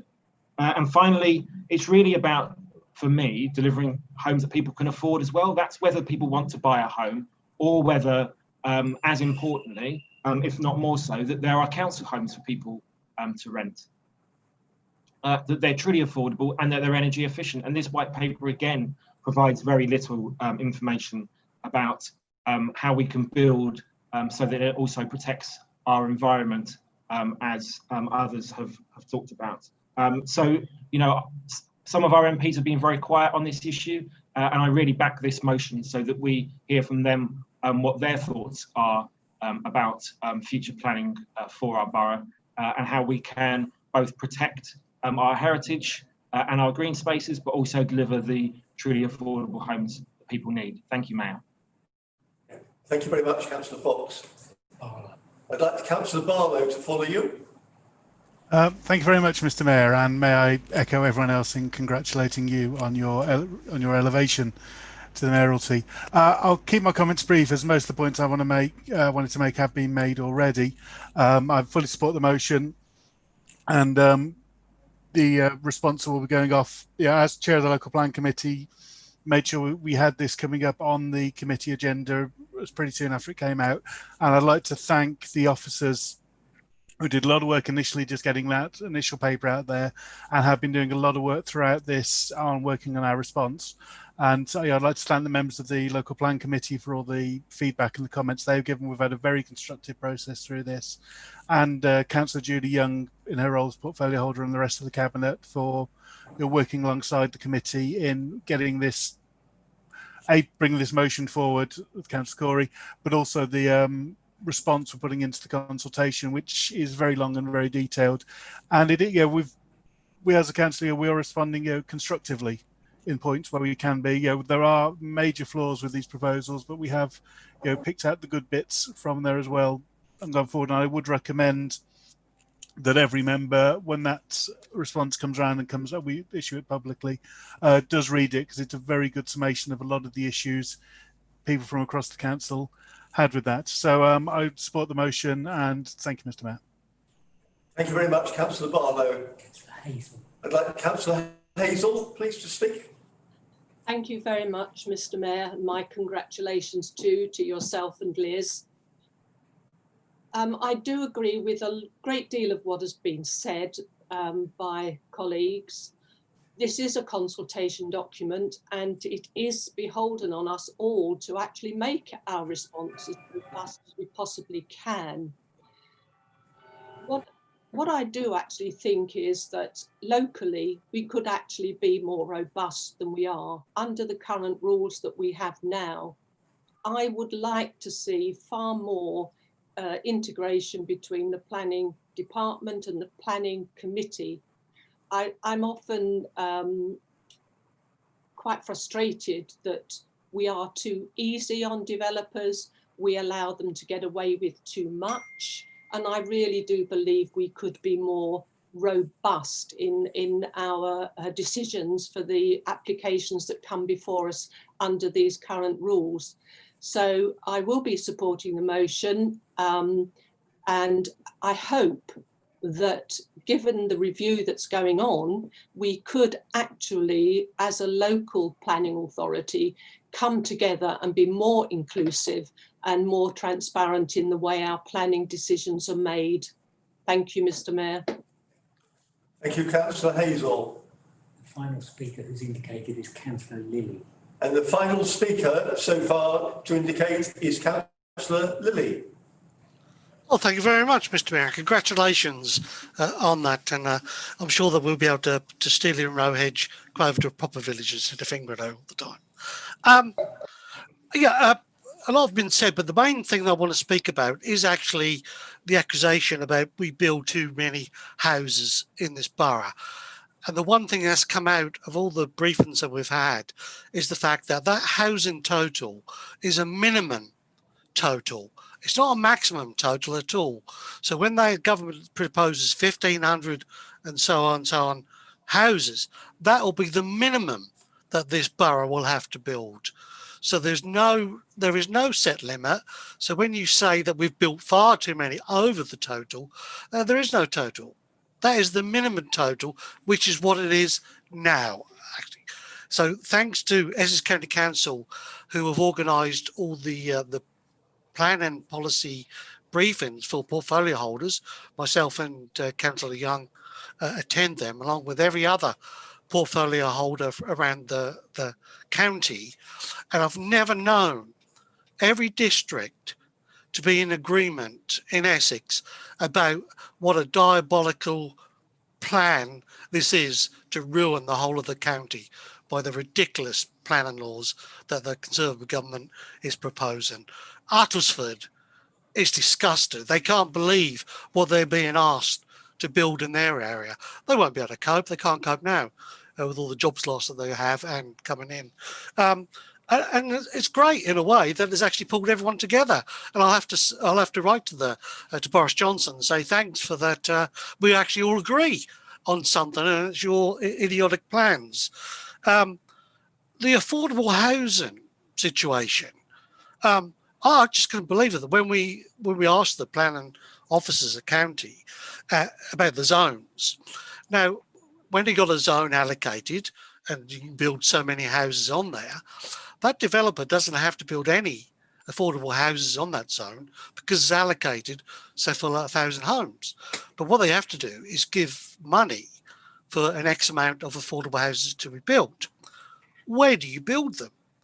If you allocate all the zones to housing, and then the second plot, the second zone, they're allocated houses, so they'll give money for affordable houses somewhere. Where are they all going to be built?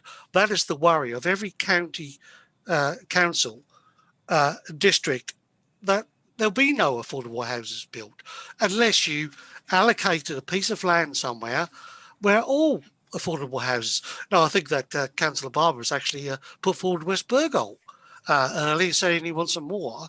And he wants more affordable housing. So maybe we can allocate one of the fields over there as one of the zones and do that. So it is. I hope that this government is probably the worst we've ever known, and it does so many U-turns. They've got to do a massive U-turn and scrapped the whole idea. Listen to all the councils, all the councillors, and then just get rid of this stupid, idiotic plans. It's going to destroy Colchester. You've had your 3 minutes. Thank you. If there are no further councillors to speak, we'll call for the vote. Ask Councillor Corey. I'm sorry, I believe Councillor Corey wants to come back for another 3 minutes this time. No. Thank you, Mayor. I'm able to sum up. I'll try my best. Thank you. I'll try my best to sum up those comments. So I agree, Councillor Dundas, if we are to ask the public, they would say that changes are needed in the planning system, but not to make it more developer-led. They would say the opposite, that developments happen far too often and developers get away with it. I agree with the passion of Councillor Gocher, absolutely agree with him. And we have been robust on the first consultation on the figures, really robust. And I want to thank the officers for their contributions to make it absolutely clear what the evidence and the facts are for the borough of Colchester. We've been robust on this response too. We've had all councillors inputting into it. And as I say, it will be signed off as of tomorrow morning after this debate with a full and frank, robust contribution back to government. I do agree with Councillor Julie Young's comments about archaeology. That really impacts us as a borough. If there's no protection there and they're able to develop any land they want, we will see destruction of our history in the future, sadly. So we must, for Colchester's residents and Colchester's history, oppose these laws. Councillor Fox talked about affordable homes and ensuring we can build the homes that we need for people in our borough. That's absolutely right. And these plans are unclear as to whether they will develop anything better than the current system we have. Councillor Barlow, again, thank you for your contributions and for chairing the briefing meetings. And again, pointing out the officers' work that has gone into the consultation responses. And I thank them again for their commitment to the consultation response. And also pointing out that, yes, we have made clear where the major flaws are in the Conservative government's policy here, which I think is wrong, and also where we've been constructive on the policy where we can be, which is rare, but where we can be constructive on cases where they make points that are more positive going forward. Lastly, Councillor Hazel's points, I'd actually say that over the last few years, the government has watered down policies, permitted development, meaning that actually we have less ability to stop planning applications. And I have seen that from being on the planning committee years ago to how things happen now. So actually, these changes will make things much, much worse. And that's why I put in the motion about actually saying we need more resources, please, in order to carry out the system as it is now, not by opening it up and letting the floodgates open to development. So I think that's summarising everyone's comments there. Thank you all for contributing. I have tried to keep it as measured as possible. There are passions on all sides, of course, on this motion, but hopefully we can unite, get our MPs to support us. I know Sir Bernard Jenkins has been outspoken about this and I agree with him. So let's get our MPs to take this back to government and tell them, no, this will not work, and for them to please receive and respond to our consultation in a positive way. Thank you. Over to you, Mayor. Thank you. Thank you, Councillor Corey. And now we'll ask the monitoring officer to record the vote. Thank you, Mr. Mayor. Councillor Arnold.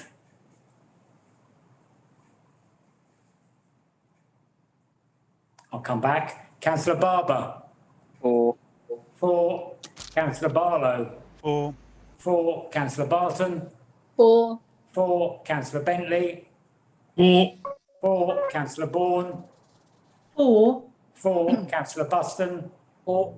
4. Councillor Chaplain. 4. 4. Councillor Chillingworth. 4.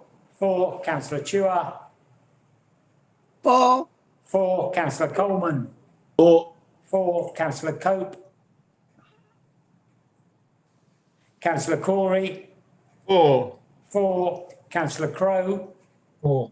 4. Councillor Dundas. 4. 4. Councillor Elliott. 4. 4. Councillor Ellis. 4. 4. Councillor Fox. 4. 4. Councillor Gocher.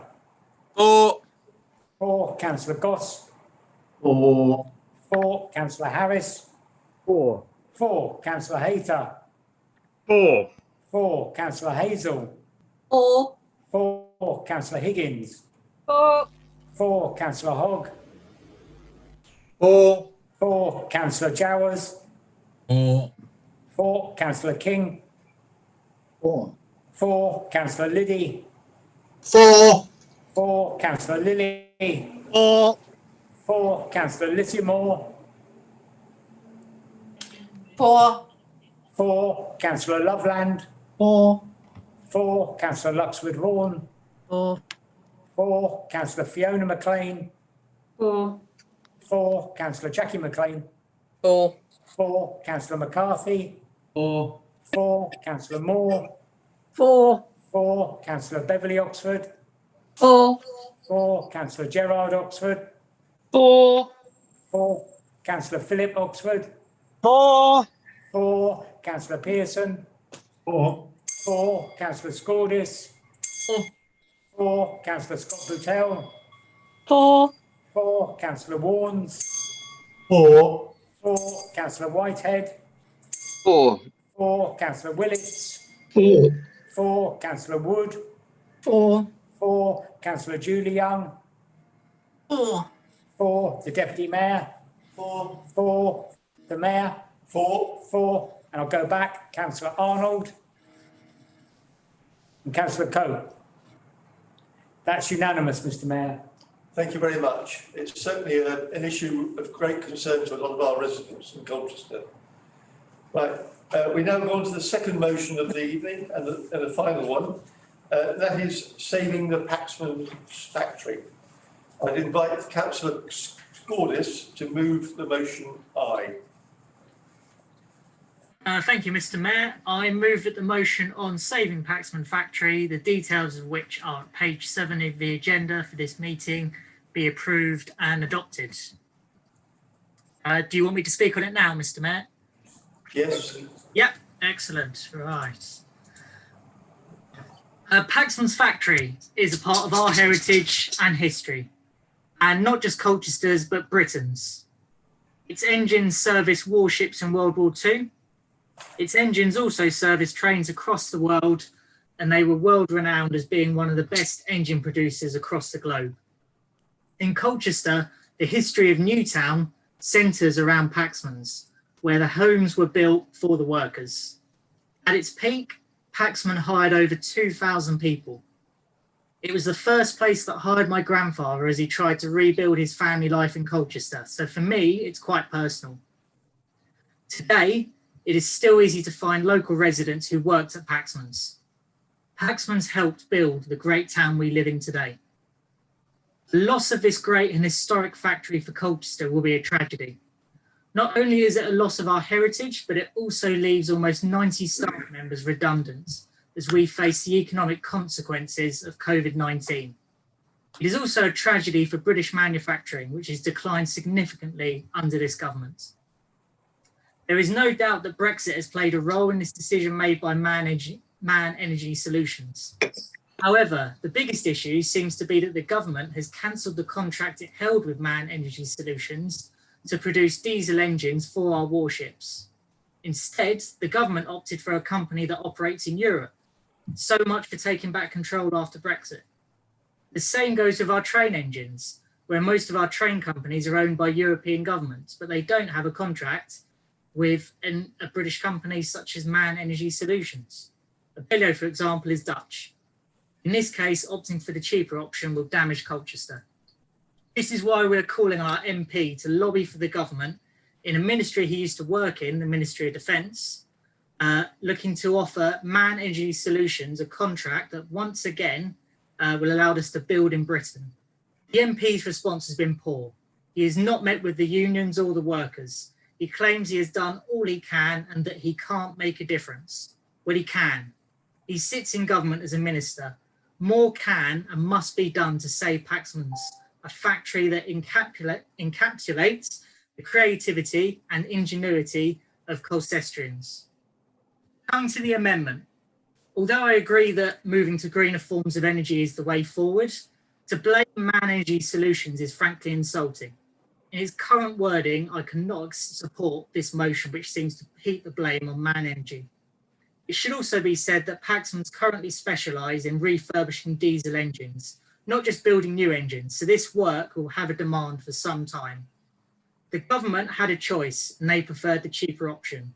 Regarding the mention in the amendment of the EU's public procurement law, there is nothing prohibiting the British government building in Britain. This is just pandering to Brexiteers.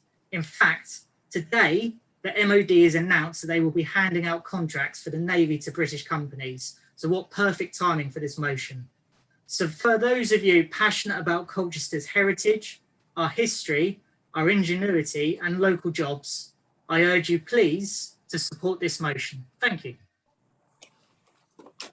Good. Thank you very much, Councillor Scordis. I'd like to now invite Councillor Dundas to move his main amendment. You have 5 minutes. Thank you, Mr. Mayor. I move that the motion on saving Paxman Factory be approved and adopted, subject to the main amendment, the details of which are at page 7 of the agenda for this meeting. Obviously, I'm disappointed that the main amendment hasn't been accepted. It's not an attempt to water down or fundamentally change the motion, because I basically agree with it. I don't disagree with its content or its sentiment. I just think it needs to be brought more into line with the aims of this council. I just think when we as a council call for something to be done, it's important that we do it in a factual manner and a consistent manner if we're to be taken seriously, and not call for things to be done which we ourselves are not doing. Of course, the closure of Man Energy and the final link with Paxman's is hugely regrettable, mainly obviously for the employees, but there is an emotional link, as Councillor Scordis correctly says, with all of Colchester. If we were in the town hall, I know some of you are, but we would be actually surrounded by memories of that in various memorabilia and pictures. But we have to think about the criteria we've actually set ourselves. Last year, we declared a climate emergency, and only a few minutes ago, the leader of the council reaffirmed this by setting new strategic priorities. This, for example, I suspect will mean that the CBC-owned cars and vans currently sitting in the town hall, some of which I think have Essex designed and built diesel engines in them, at least I hope they do, will probably not be replaced with like for like, and they will be replaced with products built elsewhere. In other words, I suspect we, this council, will not be buying many more locally built diesel engines as they do not fit with our environmental goals. The trains mentioned, the problem is they've been largely sent to the scrap heap and replaced with either far more environmentally friendly electrics or non-loco pulled DMUs, which can't accommodate a V12 engine. I do feel that it is a tragedy that the Man Energy haven't invested in the future in Colchester to make products which there will be ongoing demand for in the 21st century. As, and I do accept the marine use and the refurb, but we have to be honest, in the future, demand is only going one way for those. They will dwindle. Turning to public procurement, yes, we can select in defence matters who we buy from, but in things like trains, which are brought by the government, we can't. We can't give preference to UK manufacturers. And whilst it is interesting to hear Labour members espousing what might be a possible benefit of Brexit, the simple fact is we are subject to EU law at the moment. And if we agree a trade deal, which I actually very much hope we do, it is extremely likely public procurement will form part of this, as it will if we finalise any deal with countries such as Australia. And we have to be careful with taking a purely buy-only British line. It's very tempting to take a nationalistic, jingoistic approach to such things, but it has consequences. There will be British companies, and certainly some locally here in Colchester, currently selling abroad to other government-owned institutions who only have those contracts because of this opportunity, and the jobs they created only existed because of the level playing field trade rules allow. A completely nationalistic approach by the UK could cut them out from even being able to bid for many contracts. So, in summary, I support the intention of the motion and support the call for Man to reconsider their decision to close and instead invest in Colchester. But for us to be taken seriously, the leadership, the cabinet and the members of this council cannot call for something which is fundamentally impossible under current law. And it should also not call for things which is inconsistent with their own declarations. Avoiding that is the sole intent of the amendment, and I hope members can see the reasons behind it and support it. Thank you. Thank you, Councillor Dundas. Can I ask Councillor Scordis whether you accept the main amendment? I do not, I'm afraid. Okay, thank you very much. In that case, I throw the debate open to all councillors to speak up to a maximum of 3 minutes each. Mr. Mayor, we'll be debating the motion and the main amendment together. And the first one who has indicated is Councillor Buston. Councillor Buston. Thank you very much indeed, Mr. Mayor. Can I join, I'm delighted to say, the long list of distinguished folk who are congratulating you and Liz upon becoming the first citizen and lady citizen of this borough. Congratulations, it's a noble honour, and I'm delighted, having known you for many years, that you're undertaking it. Thank you very much indeed. I'm sure you'll have a great time. Turning to the motion, my thoughts are very much along the lines just expressed by Councillor Dundas. I have no difficulty with the intention of the motion whatsoever. I don't think any member in our chamber would detract from the fact that we want to keep as many jobs and as many skilled jobs in Colchester as we possibly can, including this engineering base, which goes back for so long. However, my difficulty is in the way that Councillor Scordis has presented it. He presented it, sadly, as a purely political item, a purely political platform upon which to stand. And I think actually the background to this supports more than just a purely political stance. Having noted that, I think we should possibly leave aside one aspect of the comments that he made in his opening remarks in regard to marine engines and the like. Paxmans were well known for producing the engines for the landing craft that were used on D-Day, of course, to invade occupied Europe that was occupied by Germany. Perhaps the directors of MAN might have long memories. But passing that aside, we really cannot proceed sensibly to encourage them, which is really what we need to be doing, that Colchester is worthwhile to invest in if we stand on just a purely political platform. Colchester has got tremendous potential in regard to green energy, and there are lots of firms here that could supply facilities for the ever-growing energy producing fields out in the North Sea. And I think efforts should be renewed to try and encourage Man and other people to actually support items like that. We've got a great future here, and I'm disappointed that we're not following it properly. Thank you, Mr. Mayor. Thank you very much, Councillor Buston. We'd like to hear from Councillor Higgins, please. Thank you very much, Mr. Mayor, and congratulations. And I hope you have just as much fun as I did in the post. It was a great year. I thoroughly enjoyed myself. I want to speak up for the motion and against the amendment. Paxman's formed a great part of my ward, although most of it now is in the next door ward. And it is a great part of the tradition of the town. To lose it altogether will be very sad. You know, the great traditions of our town hall and the town are built on the Paxman's engines. Having just had a quick glance at their website, if you look, they are planning to green a lot of their machines. So I do think that we could be lobbying our government to give them some contracts so that we can carry on with the jobs in these very uncertain times, having jobs for the local residents. And if people from the past of the town will remember the number of bicycles that used to come out of Paxman's every day, it was a very well known fact. And as Lee Scordis said, you know, the ward was built for Paxman's and for the industry down there. So I'm going to keep my comments short. I will support the motion and vote against the amendment. Thank you. Thank you very much, Councillor Higgins.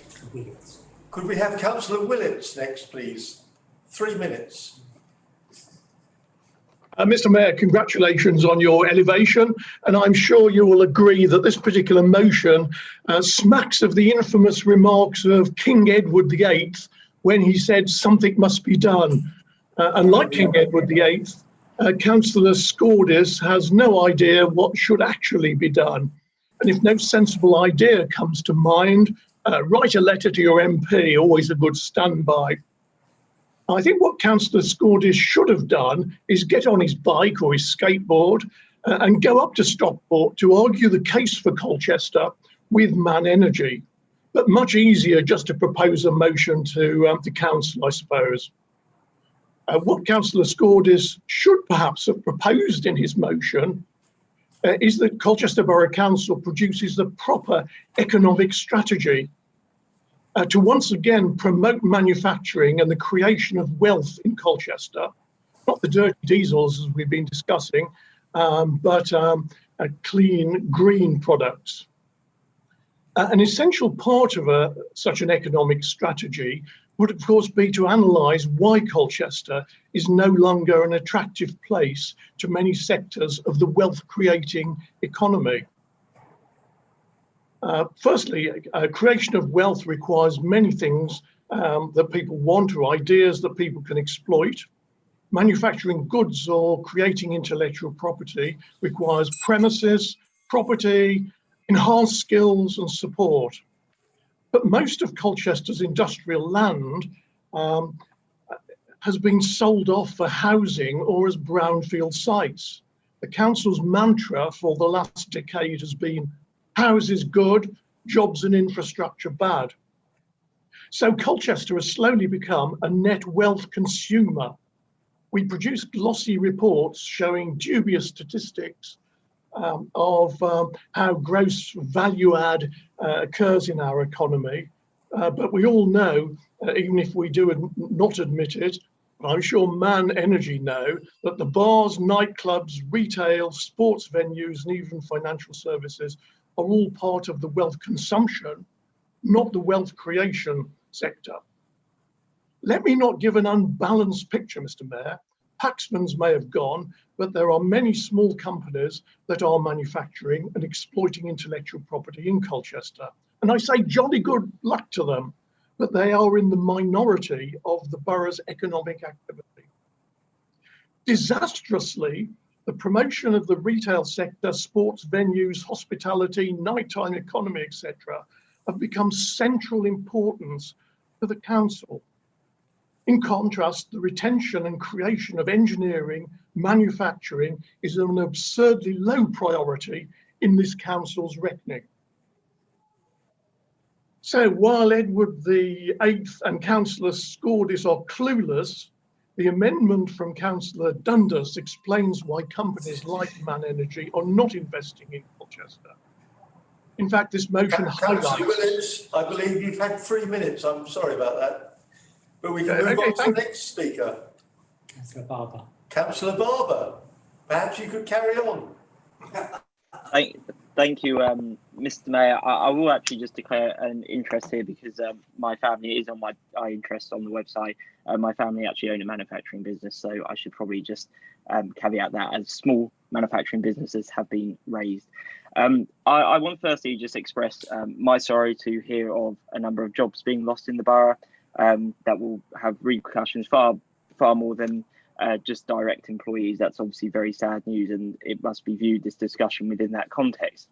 But I do, actually picking up, I guess, on what Councillor Willett says, I think really what can we do now? In reality, the MP has had discussions with the group that owns the company in question, Man Group, and I think what we have to do as a borough is look at what we're doing going forward. And actually, I invite the local plan perhaps to have a look at our economic strategy going forward as a committee as something proactive and productive we could actually do, because ultimately a lot of people are raising a lot of issues they quite frankly have no idea anything about, be it the private sector in general or this particular industry. It smacks actually of people talking about stuff they have never had life experience in. So I would just add that point as well. It's painful as well speaking about certain EU law without really having any comprehension of any of the specifics about it. And the irony is that Councillor Scortis raised defence procurement where there's exemptions in EU law on that particular issue. So I do think that we are debating something way above our allowances role, I guess. You know, this is above our grade. This is not something we have remits on. But what we do have remits on is our economic strategy in the borough. Let's think, why has manufacturing declined rapidly, most rapidly, instantly, between 1997 and 2010 compared to now? Manufacturing is actually growing in the country quite fast, and transport and engines are one of the particular major growth aspects of manufacturing in the UK, ironically. So there is positives that we can look at in this borough, and we've got to sit down and think, well, what's our strategy for manufacturing and what's our strategy for jobs in particular, because we've never had that discussion before. And I've always raised in local plan that how can you design infrastructure and design housing without actually knowing where people are working each day? How do you have that discussion? How do you know if we have no economic plan, what our plans are for jobs and other services? What services do we need? For instance, are we a low income borough? Do we need a particular type of support service as a result of that? Or are we a high income borough and may need different types of services as a result? So I think that we really need to sit down as a result of this, rather than pontificating, actually do something productive that the electorate voted us in for, and sit down, knock some heads together at the next local plan committee or next committee, and actually start having a discussion about what we can do, because this is university politics, to be frank. We're discussing something we have no remit on, like you do at university. Let's get in the real world, talk about issues we actually understand, because tonight I've already heard things that just sound ridiculous, and would sound ridiculous to people in the normal world and completely out of touch.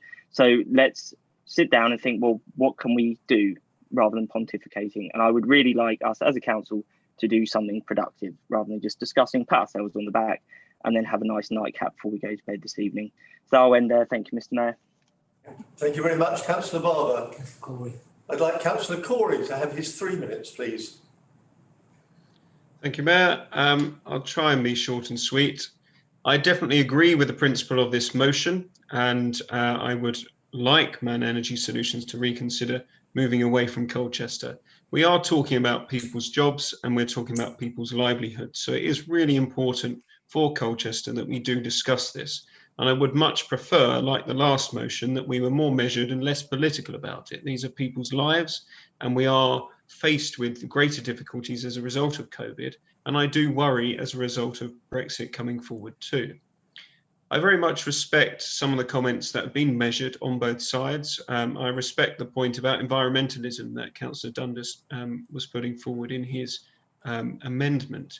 I do think it's not the right place to criticise Man Energy Solutions. I actually think that this is where government should step in and change with legislation how the market is going. We should no longer be relying on diesel energy and engines for some of the products they're used in.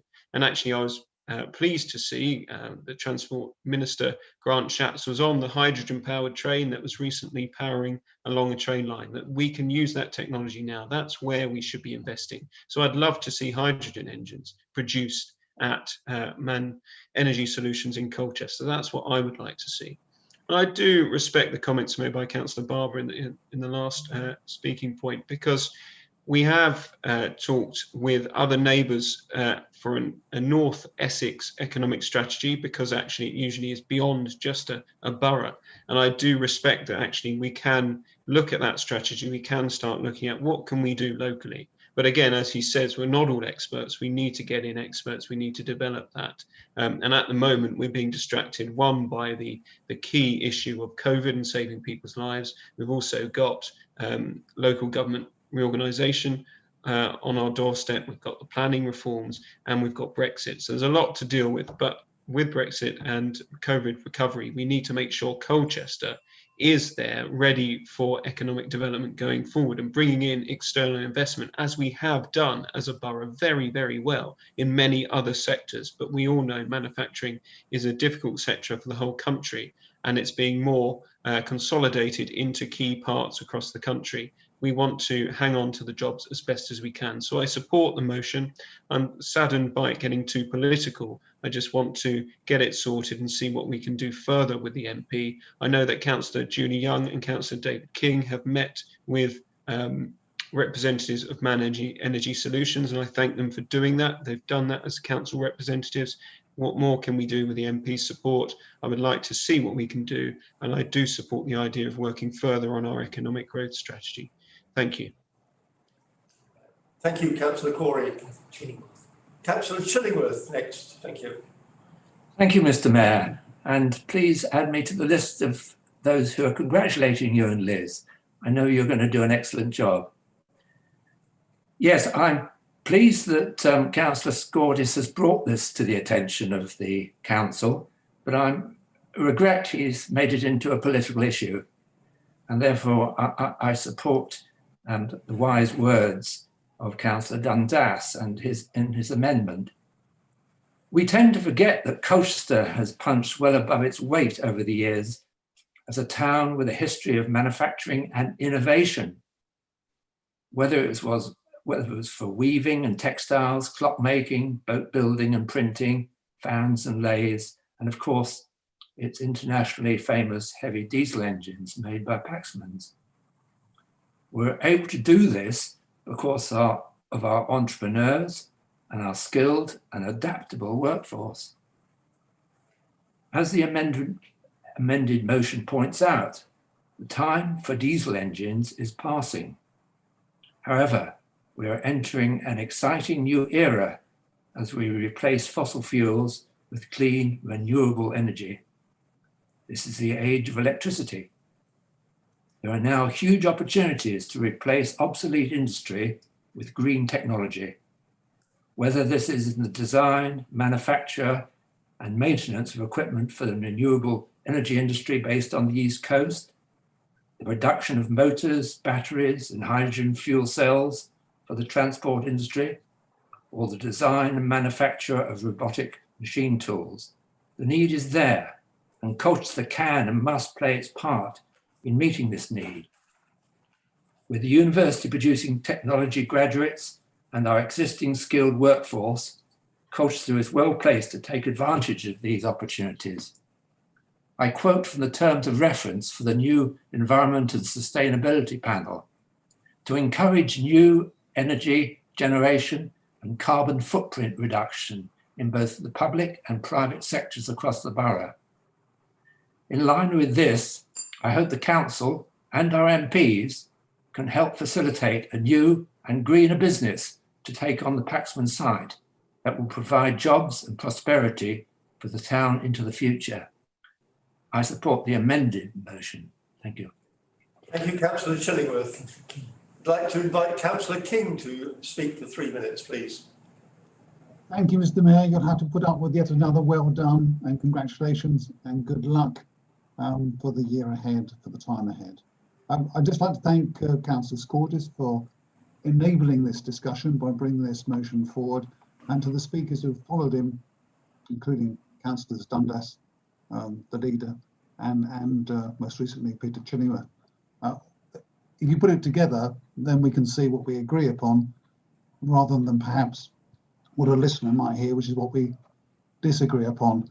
I mean, the perspective I'd just like to offer very briefly is, as somebody who has done defence procurement for over 20 years or more, it's a complex business and it always follows the market. So there is a truth here, a hard one for us, which is if the company had been better placed, despite their huge efforts here and abroad, and the qualities of the senior staff that Judy Young and I met, then they might, and it's a might, they might have been better placed, and they might have been able to take a different decision. They can't insulate themselves from that. They've invested heavily, they've worked hard, they've had their successes, and as a wider company, and I've been in contact with them in Germany as well, without success, they have worked for Colchester and for the people that we all here agree need our help and support. And in the way that Councillor Chillingworth described, we must do what we can to attract both new investment, if we can secure it within the rules that apply government support, and do what we're able to in a wider economic sense. And just briefly on that wider economic sense, I absolutely do not accept that the policy of this or any administration of any colour is going to be houses tick, jobs and investment, and these types of successful industries of the past bad. That's absolutely not true. And I think there is something important for all of us about recognising collectively our reputation and responsibility to talk up, not talk down to Colchester. We live within that wider world. We've got huge strengths here. One is described as secure investment and secure jobs of quality and the whole range we require, and real niches and beyond, creative, digital, and the service industry, which is the maturing markets in which we could yet excel. So let's speak up for Colchester as well as speak up for those impacted. And if we need a discussion about economic strategy, and we've had our successes and we'll have more again, then I'm very happy to facilitate that. Thank you. Thank you, Councillor King. I'd like to ask Councillor Fox to speak, please. Thank you very much, Mayor. I suppose I'd like to start by saying if people losing their jobs and a well-renowned, respected and long-standing employer leave the borough, I think that is political, and I know that word is often bandied around, but if we're not going to get political about people losing their jobs, particularly in the current circumstances, I don't know when we will. I'd like to thank Councillor Scordis for bringing forward this motion. I live just a few doors down from the Paxman's factory in Colchester, and he eloquently put across the historic and the emotional ties that people have to the factory and the work that has been done over many years, and Colchester's strong connections with the Ministry of Defence, with the Armed Forces, connections that we all value and that service personnel and veterans value too. And I think there have been some really good measured points this evening, although I think some perhaps have gone a little too far in trying to sow some division. On the green energy issue, I think there are really important points to be made here. Refurbishing existing diesel engines is probably as green as developing new greener engines as well. We need to be really mindful of the raw materials that we take out of the ground and that we use in new manufacturing. But I would encourage Councillor Willits also to read the North Essex Economic Strategy that was put together by Colchester, Braintree, Tendring and Uttlesford councils, because it does mention manufacturing, and Colchester, I think, is a really well-placed town to continue to deliver high-quality manufacturing jobs, with Stansted at one end of that geographical entity and Harwich and Felixstowe ports at the other. And one of the things about working across local authority boundaries, of course, that this administration has tried to do is to bring in investment, and part of putting that economic strategy together was to bring in investment, particularly from central government, to support jobs as well as future housing. He said something had to be done. Well, people have written to Man Energy, people have met with the employers, they've met with workers and the unions, and they've informed local people and sought public support as well. And Stockport is a long way to go on a skateboard, Councillor Willits, but hopefully when we're all able to meet up at the town hall again one day, I hope to see you travelling in for meetings on your skateboard. Thank you very much. Councillor Whitehead next. Thank you, and congratulations from me as well, Mr. Mayor. I think this is an important motion about an important issue, and I do want to say at the start, I do think that it's a shame some of Councillor Willett's comments about Councillor Scordis, which I think were unnecessarily rude. I think it's important to recognise what this motion is asking. All this motion is really asking is for our MP, Will Quince, to lobby the MOD and train companies to attempt to save these people's jobs and this important Colchester institution. It's really asking kind of the bare minimum, I think, that we might expect from our MP on an issue like this, just for a bit of action. The amendment wants to defer the action until next year, but of course by then it may well be too late. And I think when we have people's jobs at risk in the middle of a pandemic, we should be doing everything we can now to try to save those jobs. And of course we don't know, it might be even later depending on how the Brexit deal really goes. I think we do need to push Will Quince into action. Unfortunately, he was in the local press saying that he feared that nothing he might do could make a difference, which does tend to be a bit of a catchphrase at times. I don't think this is student politics. The Labour group has done various things beyond this motion. As Councillor Fox was just outlining, he met with unions, met with staff, involved the Shadow Defence Secretary, taking a range of actions to try to make a difference to this situation, a real difference to this situation and to the people involved. So I don't think it's fair to say that this is just student politics. And I don't think it's fair that Councillor Willits chose to blame Colchester Borough Council for the woes of British manufacturing. I think that the truth is that our government doesn't really have a manufacturing and industrial policy at all. And that's at the root of a lot of the problems with industry and businesses like Paxman and Man Energy. And I think that probably stems from an underlying belief that it's not really the job of government to get involved and to affect these things. And I think that's something that we should really be resisting here. So yeah, I think there is a reason why Paxman's is such a feature of the history of this town, and that it's provided decent, skilled, well-paid jobs. The sort of jobs that you can build houses and communities around.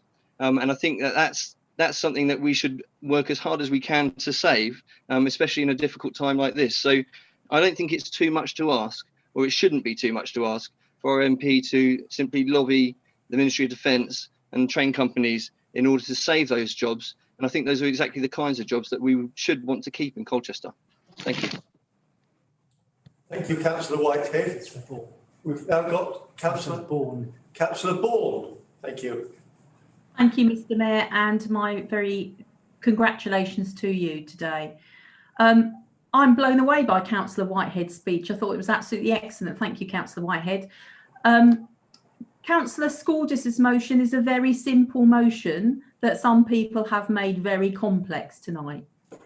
It is a bit rich and rude of some councillors this evening, I'm afraid, to be heard by employees of Paxman's who are tuning in tonight by various means to listen to this debate. And I find that very disappointing.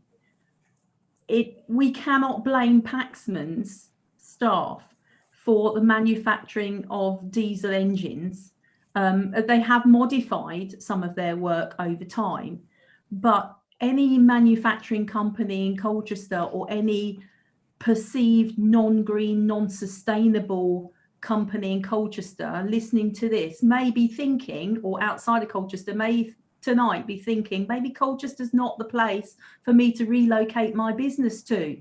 I'm not going to be supported. And I think that's a shame. But this motion is very simply about supporting the employees that we have working in our borough in a company that has been going a very long time, that provides those jobs that Councillor Whitehead mentioned, that are highly skilled, well paid, and that contribute to the economy. And it's not just those 80 jobs, it is the supply chain that goes with it. And these jobs will not transfer to Stockport. These workers will stay here in Colchester and will be added to the many that are going to be suffering from redundancy and unemployment as we go through the second wave of COVID.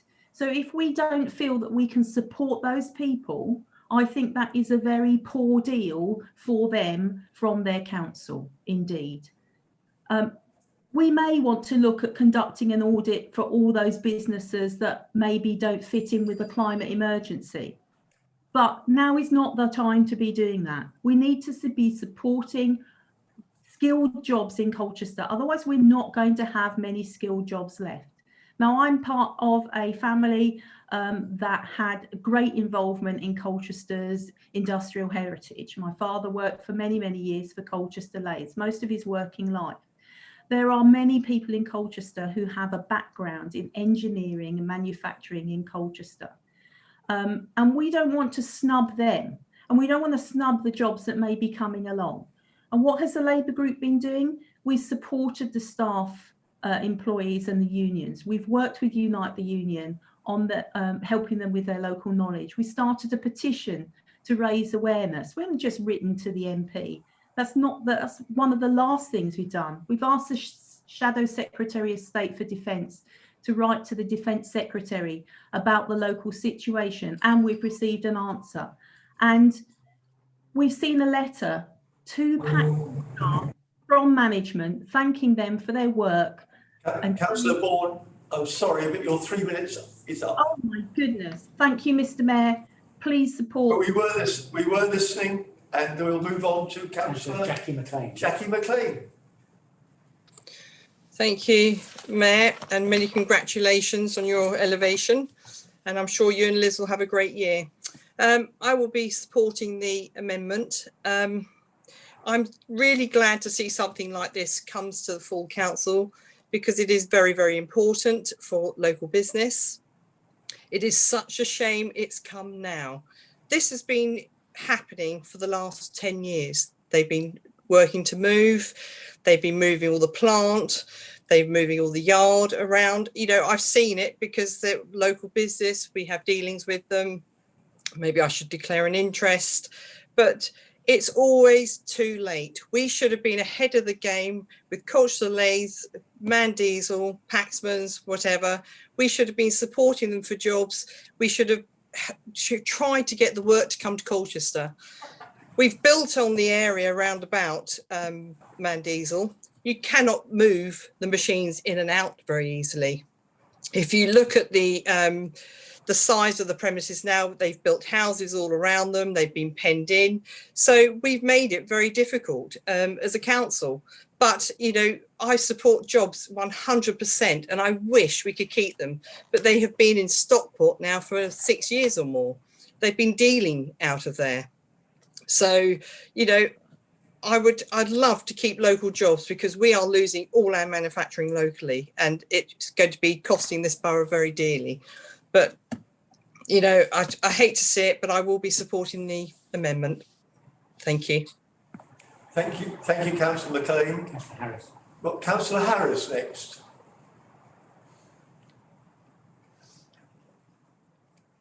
Thank you, Mr. Mayor. Thank you for that. I will be brief. I'm prompted to speak really in support of my colleague, Councillor Scordis, for bringing this motion to this council meeting tonight. As he eloquently said, and other members of our group have said, that the group has been doing things on this action, taking some action and doing all we can along the way to help the employees and our citizens in Colchester, the Paxman employees, to defend their jobs and to keep that manufacturing base in Colchester. Part of our heritage has already been said, part of our history. We've got places like Paxman Avenue named after it in my own county council division. It's important to the town. Doing nothing for me, Councillor Scorders, is not an option, so I praise you for doing that. I would say to Councillor Willits, I'm a very polite man. Polite I give, and polite I expect back. And what I didn't expect tonight was to have some of the insults and comments that I heard him say. For me, Voltaire, he tested my Voltaire beliefs to the extreme. Voltaire said, or accredited with, I disapprove of what you say, but defend your right to say it. Unfortunately, he tested my belief in that to the absolute limit tonight. So, Councillor Scorders, please ignore those comments, because I certainly shall when I make this vote. All this motion does, doesn't it, is ask for our MP to lobby and to act and to do some things that means doing things to actually persuade the powers that be in government and ministry to ensure that those jobs that our people that we represent in Colchester, in this council tonight, are defended, and we do best by them. And I certainly want to do that for them. So I'm going to be voting for the proper motion, and very much thank Councillor Scorders for bringing forward tonight. Thank you. Thank you very much, Councillor Harris. We'd like Councillor Luxford-Vaughan to speak next. Thank you. And there's two after that. No, it's not. It's more. No, more. No, more. Thank you. Good evening, councillors.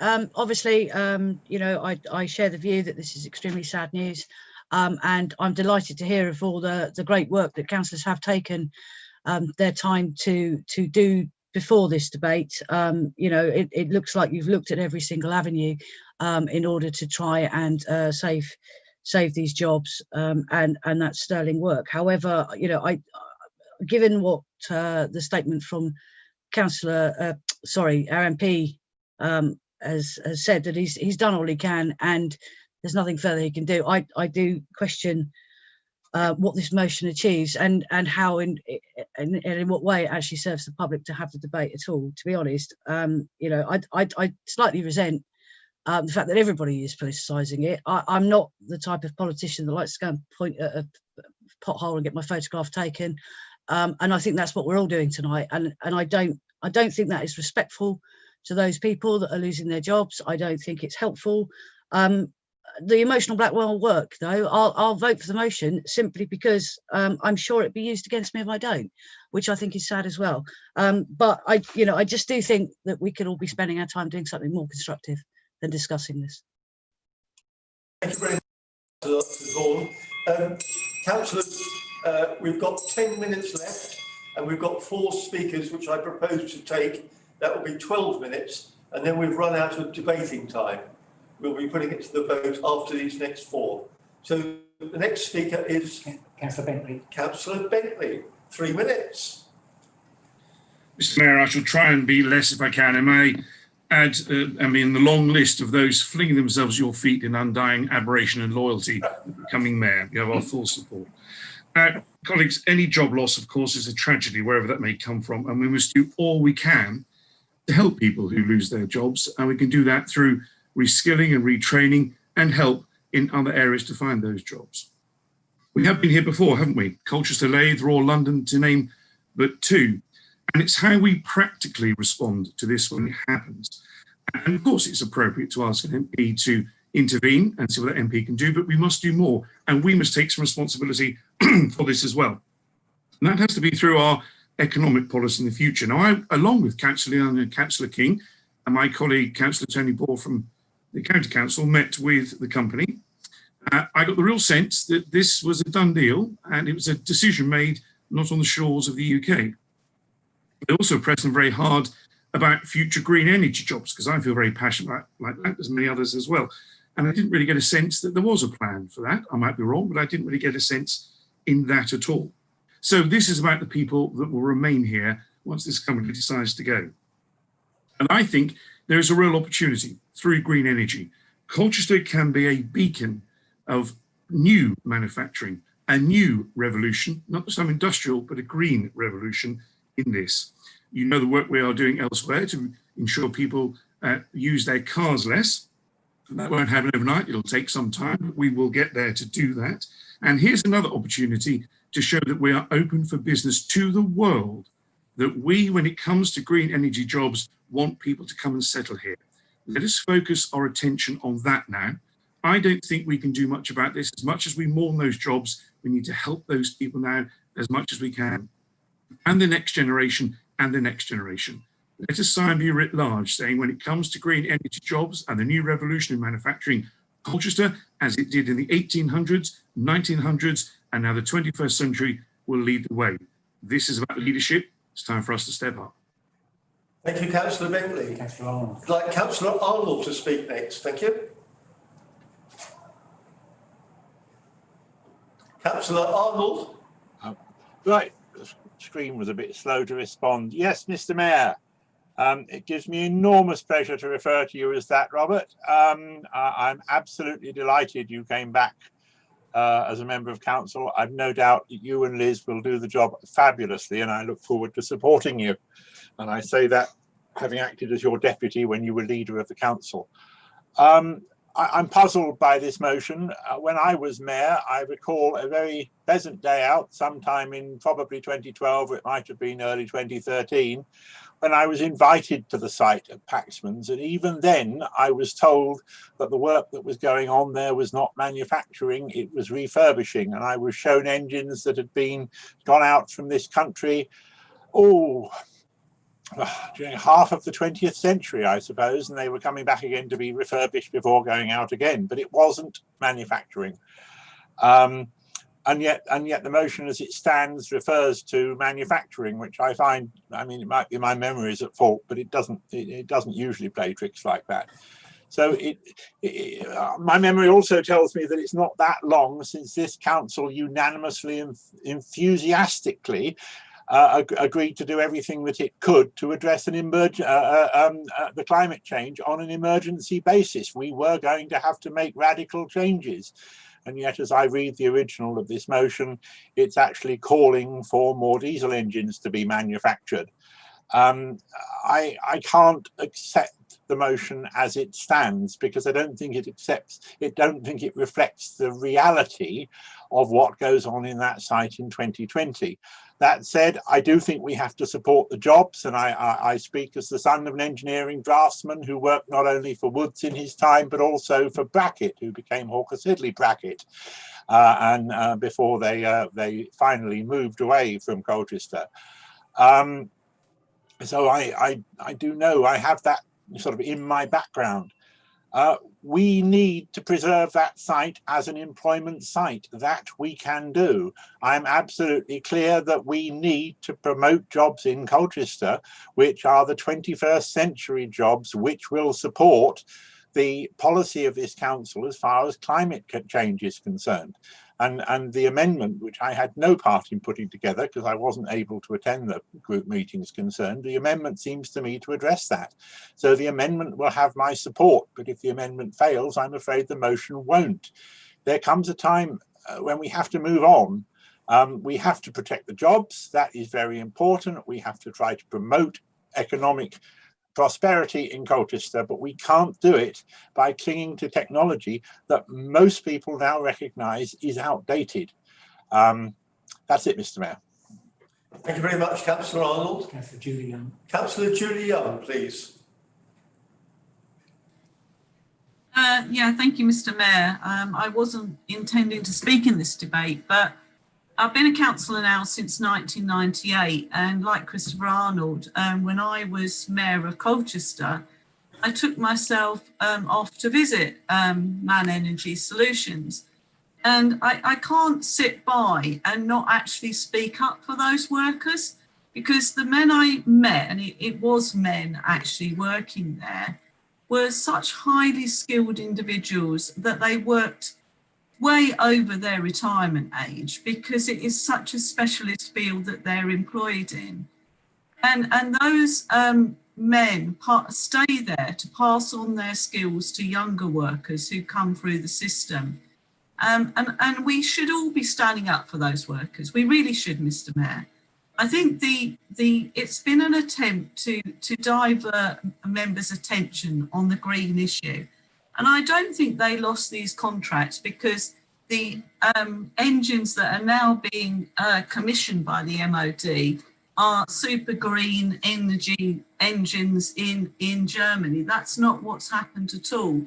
And what the chief exec of Man Energy Solution told us when we went to visit him was that it's really difficult. If you go around the world, and he'd been out something like 200 days, he'd been visiting other countries. And in those visits to other countries, when he was looking for contracts, the one thing that these companies said to him was, well, do you have your domestic contract from your government? And if the answer was no, that was a big no-no. And these other countries were not willing to commission services from Man Energy Solutions if they didn't have the domestic contract.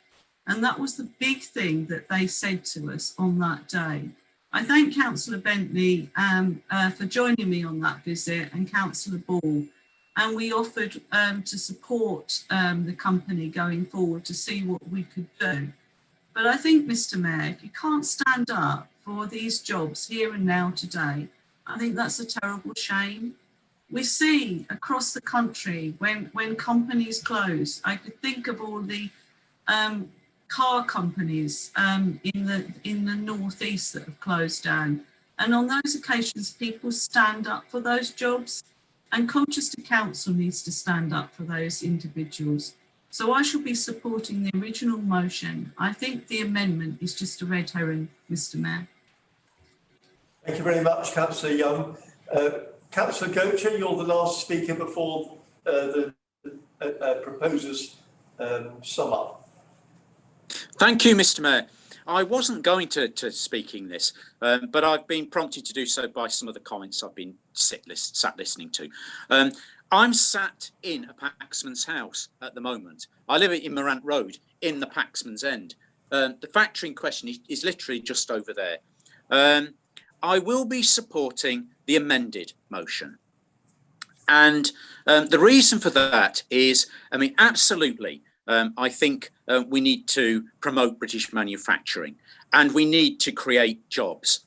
But there are millions of jobs waiting to be created in the green economy and in green engineering.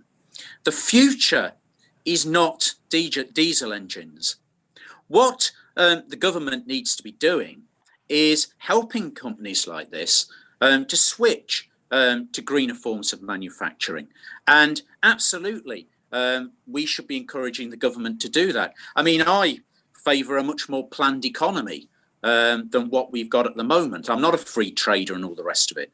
And absolutely, we should be doing that. I might remind some members that in the 2019 Labour manifesto, a green industrial revolution was promised, not just propping up things as they are. And I've been very disappointed by some of the comments made by some of the previous speakers dismissing environmental concerns as if they're irrelevant. We need to be creating jobs in the green economy. That's the future. We're not living in the 1930s anymore. We're living in the 2020s. There are thousands, millions of jobs waiting to be created. That's what we should be doing. So I'll be supporting the amended motion. Thank you. Good. Thank you very much, Councillor Gocher. I'd like to call now Councillor Dundas for 3 minutes and Councillor Scordis for 3 minutes to sum up the debate. Thank you, Mr. Mayor. An interesting debate, lots of views. I just want to make it clear, and I've tried not to be political, or at least not party political, in the amendment. That was not the intention. Just to pick up on some of the points, we are talking about people's jobs, so we have to take it seriously and we have to debate it seriously. It's not just the jobs, direct jobs. It is, I think, as Councillor Young said, or Councillor J. Young said, the supply chain and obviously jobs connected to it. But to pick up on, Councillor Corey made the point that demand is changing, and ultimately, if demand is for different products in the future, ultimately, if we cannot find a way to help our manufacturers in Colchester change their products, then there will only be one result. Fortunately, to pick up on what Councillor Gocher said, we actually have quite a good and very successful renewables business developing in Colchester. It doesn't shout about it very much, but we have one of the largest wind farms just off our coast in our neighbouring borough.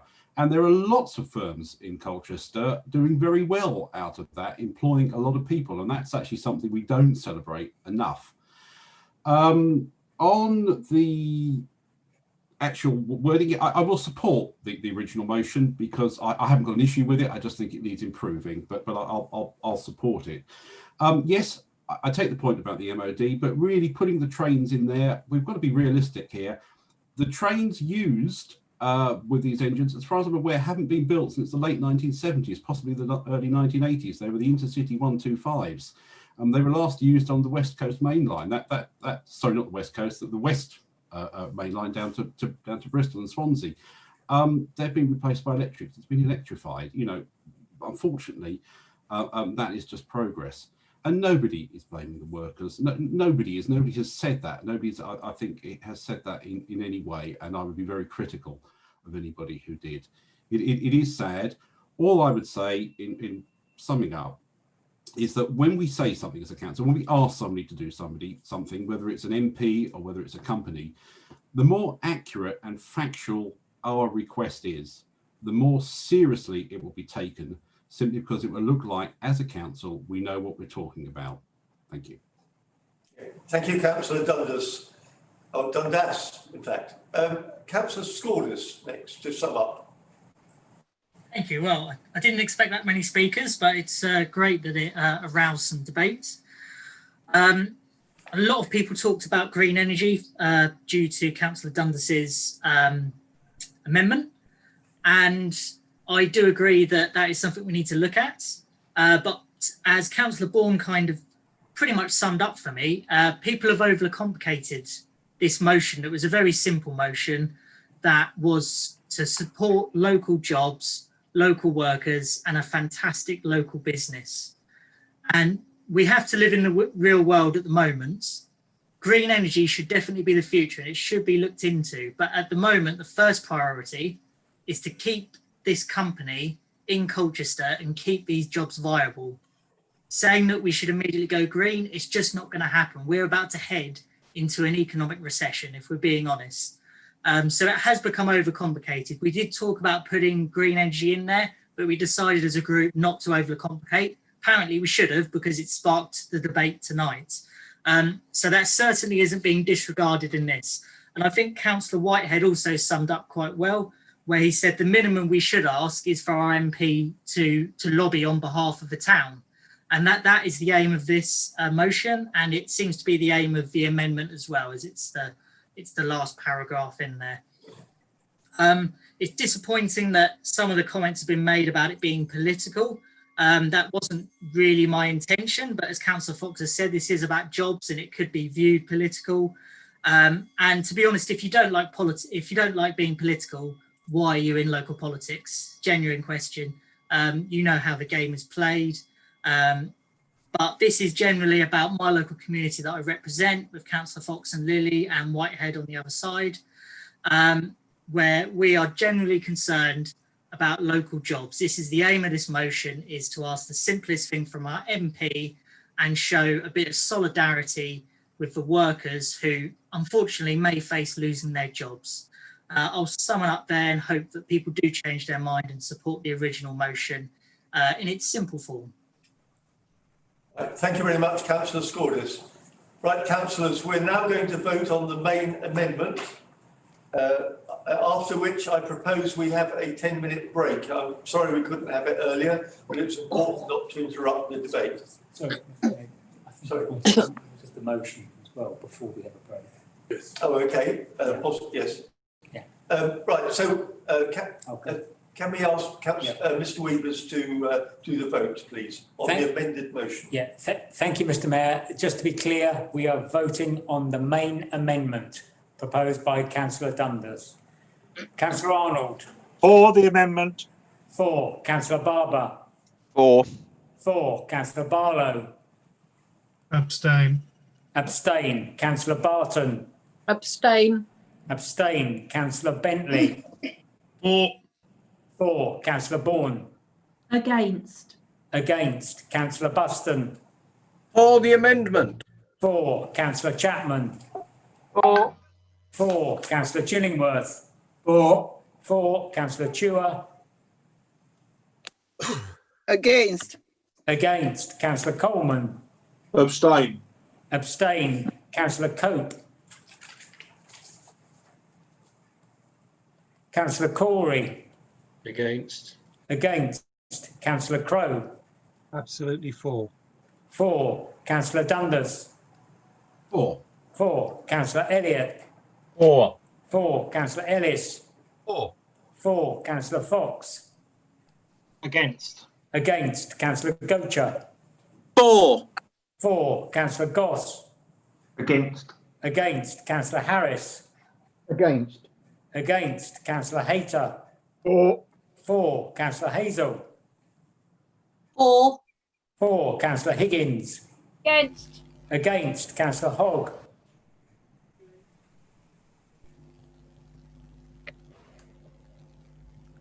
I'll come back. Sorry, Mr. Mayor. It would help if I turn it on. Against. Against. Thank you. Councillor Jowers. 4. 4. Councillor King. Reluctantly against. Against. Councillor Liddy. Against. Against. Councillor Lilly. Against. Against. Councillor Lissimore.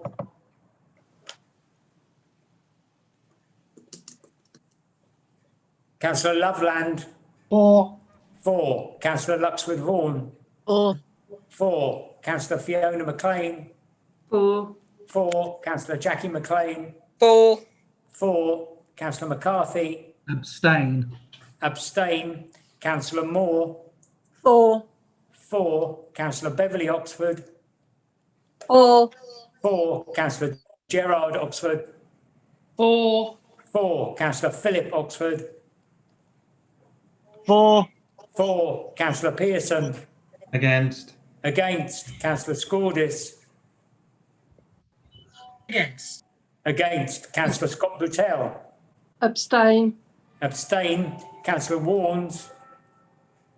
Against. Against. Councillor Whitehead. Against. Against. Councillor Willits. 4. Sorry, somebody's got their microphone on. Councillor Willits. 4. 4. Councillor Wood.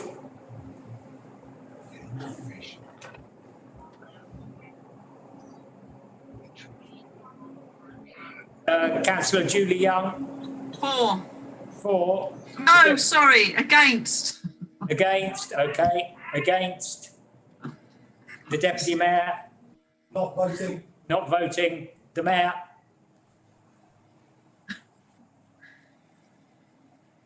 Not voting. Not voting. I will go back to Councillor Wood. No. Councillor Lissimore. And Councillor Coe. Okay, thank you, Mr. Mayor. I'll give you the figure.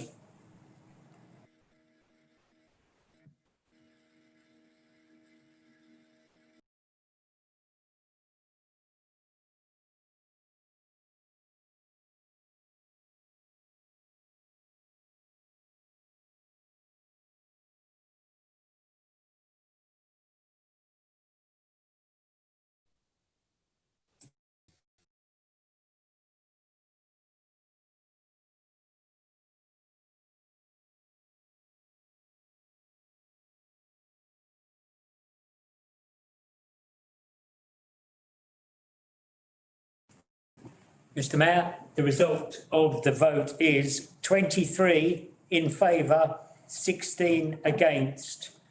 The vote is carried. The main amendment is carried, Mr. Mayor. Right. That means that the main amendment now becomes the motion. Councillors, we have a choice of voting on that now or debating it again with 3 minutes each. But bearing in mind the hour, I think we ought to go straight to the vote. Are you agreeable to that? Agreed. Agreed. Yeah, go to the vote. Agreed. Thank you. Thank you, Mr. Mayor. So you're voting on motion I as amended by the main amendment and is now the new substantive motion. Councillor Arnold. For. For. Councillor Barber. For. For. Councillor Barlow. Abstain. Abstain. Councillor Barton.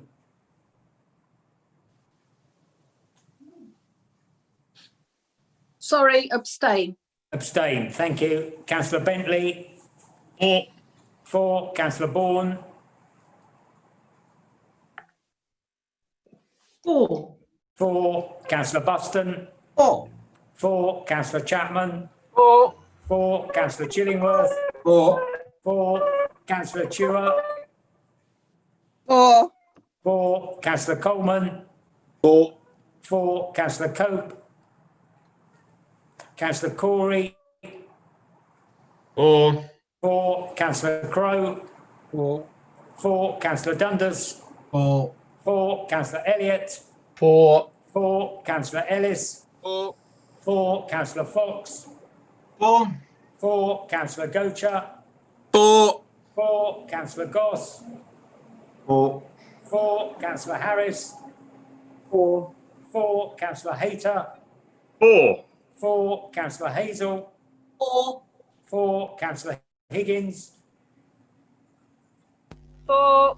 For. Councillor Hogg. For. For. Councillor Jowers. For.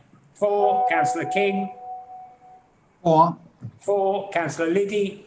For. For. Councillor Lilly. For. For. Councillor Lissimore. Councillor Loveland. For.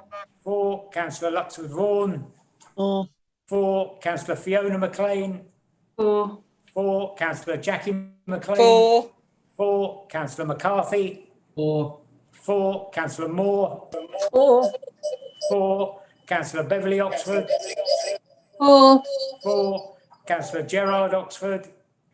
For. For. Councillor Philip Oxford. For. For. Councillor Pearson. For. For. Councillor Scordis. For the workers. For. Councillor Scott Boutel. For. For. Councillor Warnes. For. For. Councillor Whitehead. For. And I hope it's enough to save people's jobs. For. Councillor Willits. For. For. Councillor Wood. For. For. Councillor Julie Young. For. For. The Deputy Mayor. For. For. And the Mayor. For. For. That's carried, Mr. Mayor. Good. Thank you very much. Councillors, we'll now take a 10-minute break and we'll then reconvene to do the up to 60 minutes of questions to portfolio holders and chairmen. See you in 10 minutes. Can I turn videos off for the duration of the break as the stream remains live? Thank you.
I'm not drinking.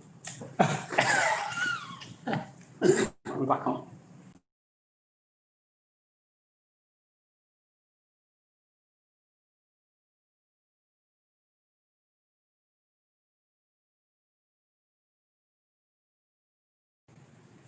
Right, well, welcome back, councillors.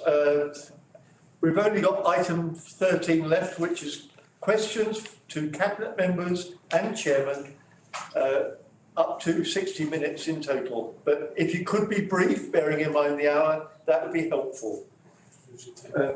Councillor Moore. We have Councillor Moore to start the questions. Thank you very much, Mayor. I'd like to add my congratulations to yourself and Liz, but I'll get on with it. My question, I have two, in fact, for Councillor Lilly. I would like to know why the parking partnership deemed it unnecessary to consult with residents, businesses and councillors before installing double yet red lines along the full length of Coast Road and Victoria Esplanade, West Mersey. There was little acknowledgement that livelihoods depended on delivery vehicles. I submit that the claim that they are temporary is an insufficient reason. In these difficult times, a trial of 18 months is enough to bankrupt some of these businesses. That's my first question. Councillor Lilly, would you like to respond, please? Well, a lengthy question like that, because we've already been correspondence about this and a lot of people involved. So what I'll do is I'll make sure that you get a written response to your question, Councillor Moore. Well, it's not. Could I just follow that up with, would you not agree that to have no stopping restrictions for the whole length of Victoria Esplanade at a time when the car parks are closed for the winter verges on the absurd, and that putting down mesh matting to enable the car parks to be used all year round would be the obvious solution, and that some consultation over this winter would go a long way towards resolving the tensions this has caused? That's my first question, with its supplementary. My second question is, when was the rewritten CBC response to the Bradwell B consultation sent?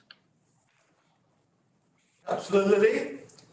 Sorry, I thought there was three questions there. No, it was a supplementary and then the second question. Okay, with the parking one, we'll include everything in the written response to that, and I'll make sure you get a written response to the nuclear Bradwell situation as well. A notice in advance would have been nice. We could have given a full response tonight, but I'll make sure you get a written one. Thank you.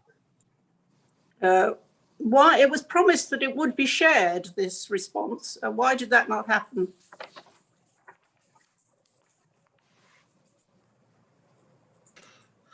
I'll make sure that you get an answer to your question on that.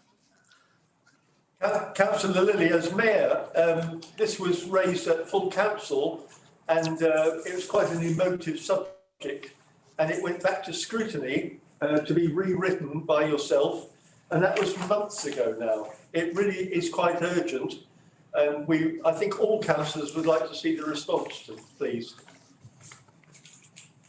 Okay, Mr. Mayor, we'll do that, and it has been sent, I know, because I had two meetings this week about Bradwell, one with Bang and with the regulators and the Environmental Agency, and also another meeting yesterday with Bang representatives with the planning meeting, and they all seem quite happy with the response. And we've had a response back from Bradwell people as well, saying they're disappointed with our response. But I'll make sure that that response is given out. I thought that we had sent it out to everybody, but I'll make sure that that's corrected, Mr. Mayor. Thank you. That would be appreciated. And the next questioner Councillor Barton. is Councillor Barton, please. Thank you very much, Mr. Mayor, and congratulations on becoming Mayor of the Borough. Hope you have a really successful period in office. My question is for Councillor Goss. For some time now, been campaigning for us to follow Rotherham's example and plant wildflowers on suitable verges, obviously only those which don't compromise safety. But as you all know, this would encourage wildlife and would actually look very attractive, as the pictures that I've had on Facebook from Rotherham show, and it's had a really good response. Could the portfolio holder give me an update, please, on progress on this? Because I have put it forward and I want to know what's happening. Thank you very much. Well, if you attended Cabinet last week or tuned into Cabinet, which obviously I was there from a cottage in North Norfolk because I was on holiday, you'll recall that we actually adopted the wilding policy, which does actually list out in there some areas that we're allowing to grow wild, which is the first stage. And in a meeting that I had with Councillor Bentley only 2 days ago, we have spoken to Essex County Council about extending that programme, because we do have to leave visibility displays on roads obviously visible for safety reasons, but Kevin is fully supportive of this work.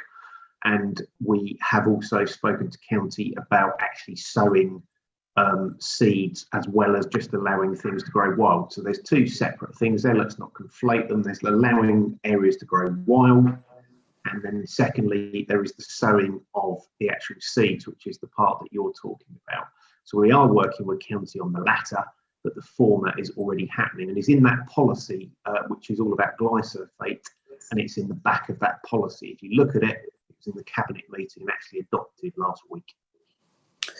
Right, thank you very much, will do. And Mr. Mayor, I do have a second question for Councillor Julie Young. With my heritage hat on, obviously, our tourist attractions have suffered during this pandemic. I just wondered whether you're able to give us any idea of whether something like the castle, how it's faring under these conditions, and whether we have a problem. Are we still getting visitors? What's the position on that, please? Councillor Barton, thank you very much for your question. I know you've got a big interest in our heritage, and I thank you for your commitment to that area. Actually, the castle has been doing really very well under really difficult circumstances. You will know that it's a very safe environment, the castle, so I think it's really helping to attract people. So yes, our numbers are down, as you would expect them to be, but actually we're performing at just under 70% of visitor numbers when you compare this year to last year. And that compares really favourably to the national picture. So if you compare that statistic with regional museums, they're on around 30 to 50% of visitors as compared to last year. And the national museums are doing much worse, and they're only on 12%. So I do think it's testament to the quality of staff we have in our heritage and cultural teams. And they've been doing all they can to get people through the front door. It gives me an opportunity to remind all of us that the residence pass is available. So as Colchester residents, you can go to the castle, pay once, and then go for the whole year. So I'd encourage all councillors to do that. You will know that we have got a Turner painting in situ at the moment, which is Walton Bridges, which looks absolutely stunning in the setting of the castle. We know that schools are struggling to get to the castle.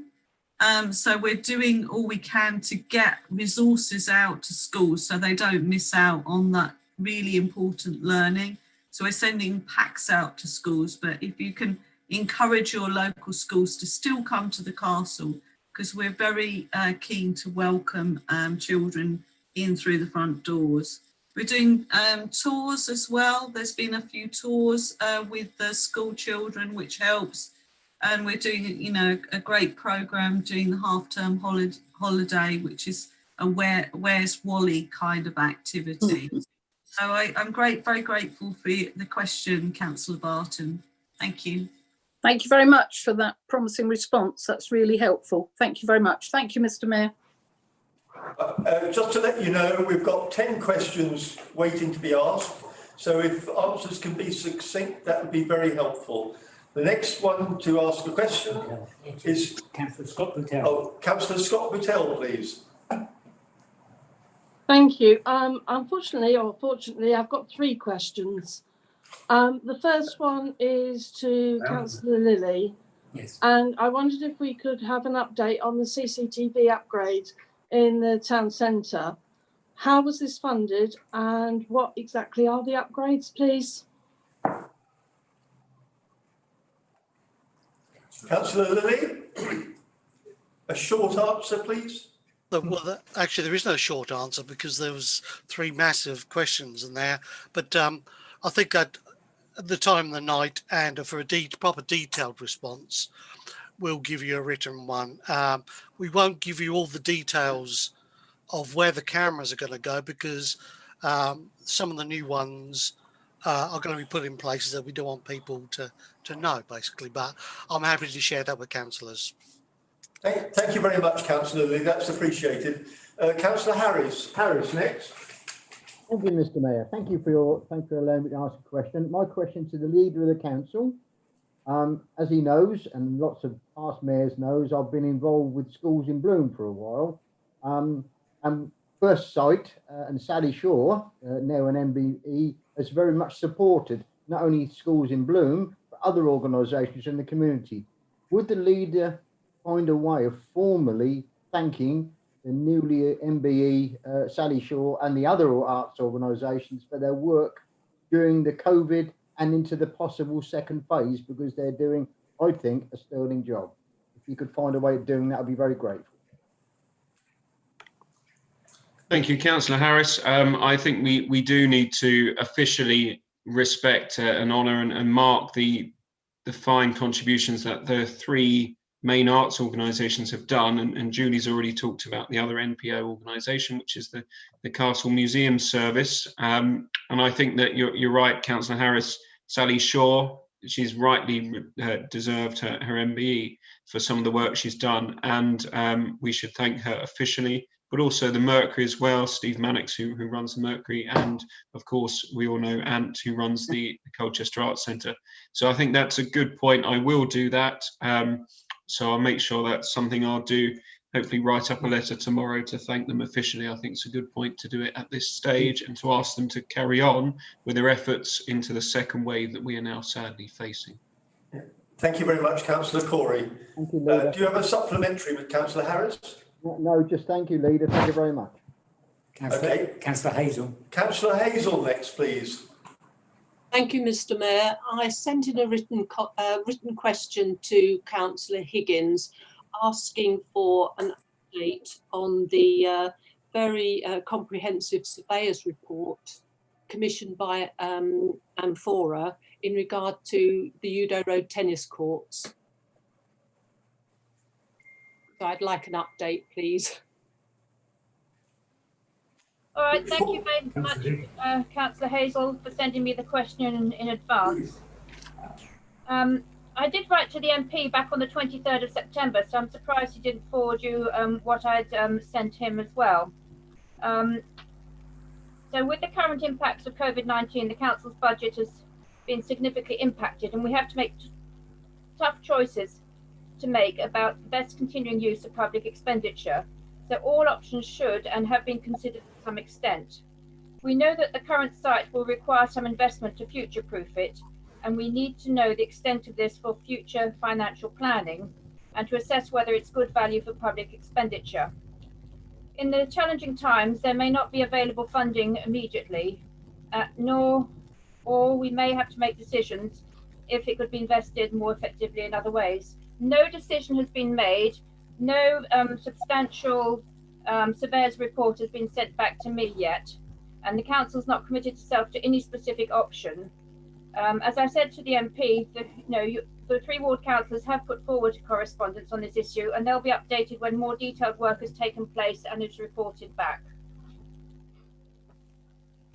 Thank you, Councillor Higgins. Is there a supplementary?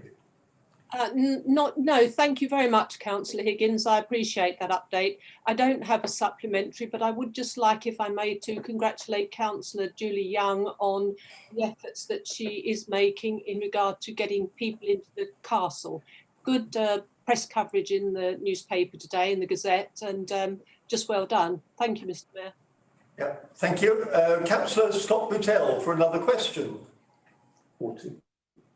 Thank you, Mr. Mayor. How do you want me to play it? Do you want me to ask the second question or ask the other two in one hit? I think so. Yes, please. Yeah. Okay. My second question is to Councillor King, and it's regarding the ambitious Colchester Woodland project. Could the portfolio holder reassure me that all the trees that have been planted to date by our communities are being monitored, especially following the dry summer we've had, to ensure that they're or even thriving? Thank you. Thank you very much, Councillor Scott Boutel, and Mr. Mayor. I'll be brief. The answer is, of course, that if you plant in the winter, even ahead of rain, a dry summer, dry spring will damage what you do. It's understood that will be the case. I personally have been up to have a look at some of the sites, and the results are variable, but we're going to pick that up as part of our next phases of planting work. Many members of all parties have enjoyed coming out with the boots on and the children in tow. We've planted thousands. We've got another 10,000 trees we plan to plant. We're going to have to do that with real care given social distancing. It'll probably be over 2 days in each location. Details of that will be out shortly. Starts November, goes through the winter months, weather conditions, of course, permitting. So I encourage people to take part. I thank Councillor Scott Patel for her support and the appropriate question. We'll be picking up on maintenance as we go forward, as I've just said.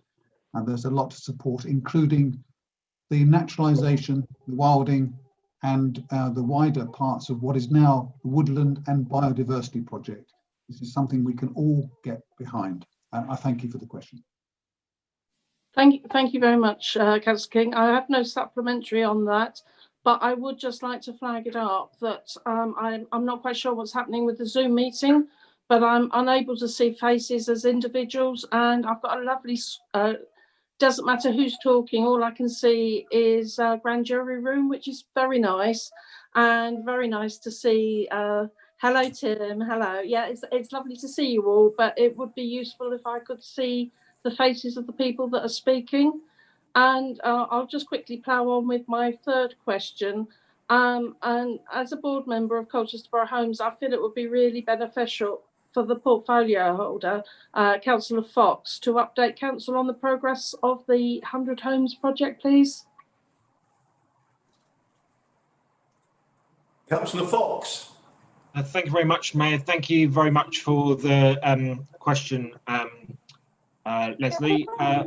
It's really good to be able to update councillors. And for those that don't know, the 100 Homes project is an investment of £22 million to purchase 100 former council homes.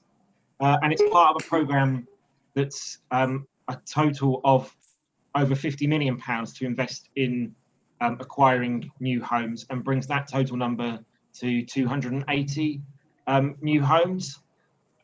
We have already been, as part of that programme, we're on track to deliver.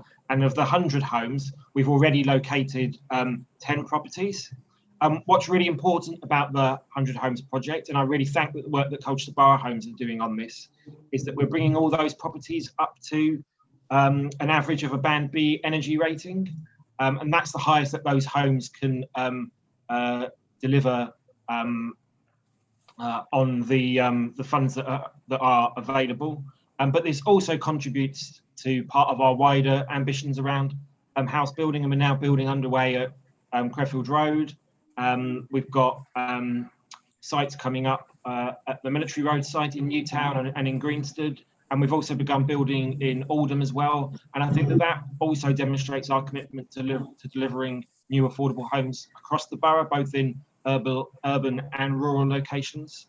So I'll be delighted to continue to keep the whole of full council up to date on how we bring these plans forward. And of course, the most important thing about it is that we're providing a secure roof over the head of some of our most vulnerable residents. And in that 100 Homes project, we estimate that over 200 children will end up having a secure home to live in, and we know just how important that is for them getting the best start in life as well. Thank you. Thank you, Councillor Fox. You're Thank making you. a good. Oh, Sorry sorry, to interrupt. Councillor Scott Patel. Yeah, so sorry to interrupt, Mr. Mayor. I just wanted to say I'm really pleased to say that I have no supplementary, and halfway through Councillor Fox's response, his face popped up on my screen, so that was an added bonus. Thank you. Thank you very much. Next question is Councillor Pearson. Thank you, Mayor. My question is to the portfolio holder for commercial services, Councillor Higgins. I just wonder if she would join with me in congratulating the political leadership and the officer leadership for the award as Best Commercial Council in the Municipal Journal Awards this year. Yeah, well, thank you very much, Councillor Pearson, for asking the question. It's great that we've won this award. It's the award for the Best Commercial Council in the Municipal Journal Achievements Awards. The judges recognise the council's vision in establishing its 3 trading companies, and their focus are focused on delivering the council's strategic priorities.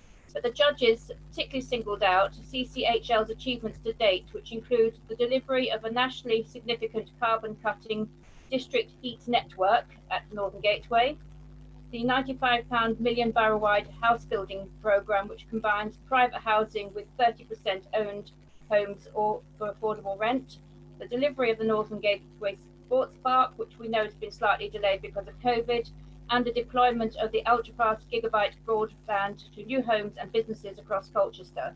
So I'd like to publicly thank all the officers involved with it, especially those from the companies, because sometimes they get a bit of stick, but I'd like to thank them for achieving these award. Thank you. Councillor Cole, do you have an extra supplementary, please? Yes, thank you, Mayor. Just a supplementary. Would Councillor Higgins also agree with me then that the remark about the district heat network shows quite clearly that the Labour and Liberal administration of Colchester has very clear green credentials? Yes, I would agree with you, Councillor Pearson. We do have great green credentials. Everything's very agreeable, Councillor Coleman. Pearson, sorry. Next speaker is Councillor Luxford-Vaughan. Councillor Luxford-Vaughan. Good evening. Thank you. My question is for Martin Goss, portfolio holder for Waste, Transport and Environment. And it's concerning the Green Air project. I just wanted to know if you could confirm that this is going to be rolled out to other wards not contained within the town centre. In particular, Wivenhoe has a huge problem around both the schools, and we would really welcome a bit of re-education there. And I'll go straight from a supplementary because I don't want it to be missed off, is to do with, are there any plans or could there be plans to measure the air quality in those 2 areas as well? We've had Wivenhoe Town Council has done independent measuring and found that there is a shocking level of pollution being pumped out, but obviously because no testing is done in Wivenhoe, there's no way that you can highlight that there is a problem there currently. Thanks for the 2 questions. I'll answer them very succinctly. We are starting the project around some of the most polluted areas, which certainly is around Brook Street and around the schools in that area, where obviously we have a lot of data on the air quality. However, we are of course working across all of Colchester with schools, and we have posters and educational kits available for people that obviously want to display them in their windows, and obviously to work with the schools locally. So the answer in the short term is yes, we can do something with Wivenhoe, certainly with the kit we've got. And in terms of air quality, quality. We do measure air quality across the town because we have diffusers in lots of locations. We can add them. I'm not aware of the detail of what is or isn't in Wivenhoe, but I can find that out and I'll follow that up with you outside of this meeting. Thank you very much, Councillor Goss. Councillor Barber, please. Thank you, Mr. Mayor. I have two questions, both for Councillor Judy Young. The first is following the debate today on Paxman's. Do you agree with putting a plan for green jobs and green manufacturing at the heart of a new economic strategy for the borough on the local plans agenda at the next meeting? Oh, well, actually, I'll do the second one while I'm at it, which is something related to my ward in Braeswick for a planning appeal that was just lost. The conclusion of the inspector was that the council behaved unreasonably throughout the process and therefore costs were awarded against the council and therefore the taxpayer. Can we undertake an urgent review or investigation into what went wrong on this to understand better, because it's also going to impact on the deliverability of part 2 of the emerging local plan? Thank you. Thank you, Councillor Barber. You've asked two very detailed questions. I will look into the second one specifically around the Braeswick decision and get back to you with a written answer on that one, because I don't know the details of that. In terms of the debate around green energy jobs, I think that would be really worthwhile doing. Of course, I don't chair the local plan committee, so I will talk to Councillor Barber about Marlow about that. And thank you for the questions. Thank you. Next speaker is Councillor Gocher. Thank you. My question is to Councillor King, and it's yet again about the alumno development. I know we've had some correspondence on this, but I've been asked again today to raise this at full council. The issue is not to do with the negotiation over where various pathways should be. I know that the council can't, has to be careful with what they reveal about that kind of negotiation. My question is about the procurement of the land, the actual decision to acquire the land that has the covenant on it, and actually override the covenant and take the land.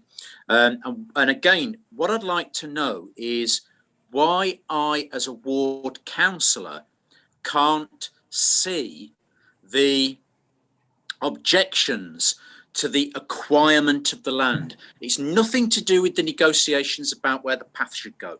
I'm only interested in the procurement of the land. Why can't I see, as a ward councillor, the objections that will be coming in about that? That's what I'd like to know. And also, a secondary question I'd like answered is, why can't the council just say, we don't want to override the covenant? I mean, what is there about the deal that exists that means the council can't just do that?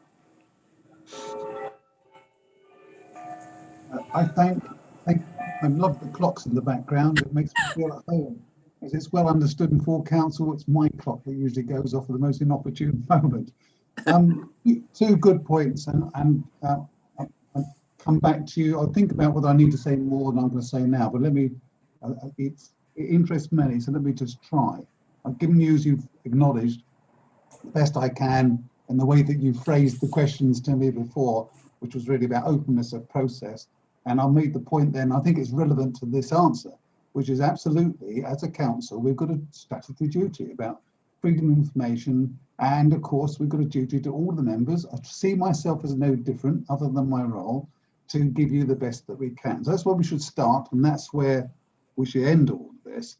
It is, as a process, around establishing whether we should, whether we can, carry forward an appropriation of rights. But let me just take your point and widen it, because this is so misunderstood.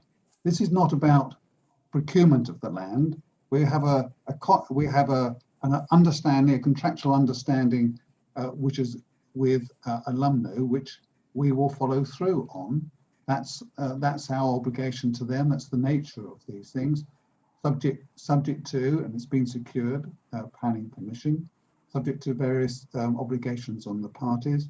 One of our obligations is to carry forward due process when it comes to this issue around so-called appropriations. And that itself is really misunderstood, Mark. I keep seeing all the time all sorts of allegations and misunderstandings. So let's just address the latter. One of them is really fundamental, that this is a taking away of rights. It's not, it's a suspension for a limited period of time, for the period of the development. And there's a conversation underway with all of the individuals, better part of 30 of them, businesses and householders, about how to best to do that. In fact, whether it's absolutely going to be necessary for all of them. That is understandably, and in my view, reasonably, confidential, because it is a process. But this is not about procurement. So to your second point about override and access to information, you know, because I've said it to you, you will have rights as a member to see what cabinet, the confidential information that goes to cabinet. It's not the only issue where this does happen, but we will do that in a way that respects an individual's position and their GDPR, as I say, in due process. I hope that helps you. If there's more than that, then I'm happy to sort of come back to you and address this offline. But it is a complex subject, much misunderstood and misrepresented. One last point, your second one. Why are we doing this? When our local economy is in such a challenging position, when we know, and we're in free fall as a country, aren't we? We haven't hit the bottom yet, and we'll keep bouncing when we do, because we've got all these support arrangements and the last remnants of furlough to give something of an illusion of safety for, it will be millions of people. We have got an absolute duty, and it's in sharper relief now than ever before, to do what we can, back to the earlier conversation around Paxman, to promote our local economy. We are going to be working hard the next few months to push at the benefits of investing in Colchester, why people should move their offices and their companies from London, say, out to Colchester. At the same time, we're continuing to have this old argument, I understand the passion, but it's now a tired one, about investment, £40 million worth, in Colchester from alumni. Whatever the merits of that scheme, it is a regeneration that different authorities and administrations have failed to secure before. It will bring 300 jobs part-time, 60 long-term, several £1 million, maybe £2 or £3 million a year in terms of footfall and income spend. And that, in my view, could prop up that part of the town. I worry daily, as others will, you will, about the viability of Colchester's changing economy, because we're going through 5 or 10 years of change in a year. That's why it's worth us pursuing this. That's why we stick at this. That's why we should, in my view, personal view, we should do the right thing, and disappoint people though it will, and painful though it is, not to have a cause successful if you dislike alumni, why we should see this through. And that's my commitment, to try and do that tactfully, diplomatically as I can, at least impact to those who are affected, who you represent so ably. Councillor Warnes is next, please. Thank you, Chair. This is a question for the portfolio holder for resources, Councillor Kim. Speaking from the perspective of being the Vice Chair for the policy panel, I recall chairing a meeting where panel members expressed a wish for greater participation for all members in the budgeting process. So may I thank you for the budget transparency and openness that you have demonstrated this year, and can I ask you whether the budget workshops will continue?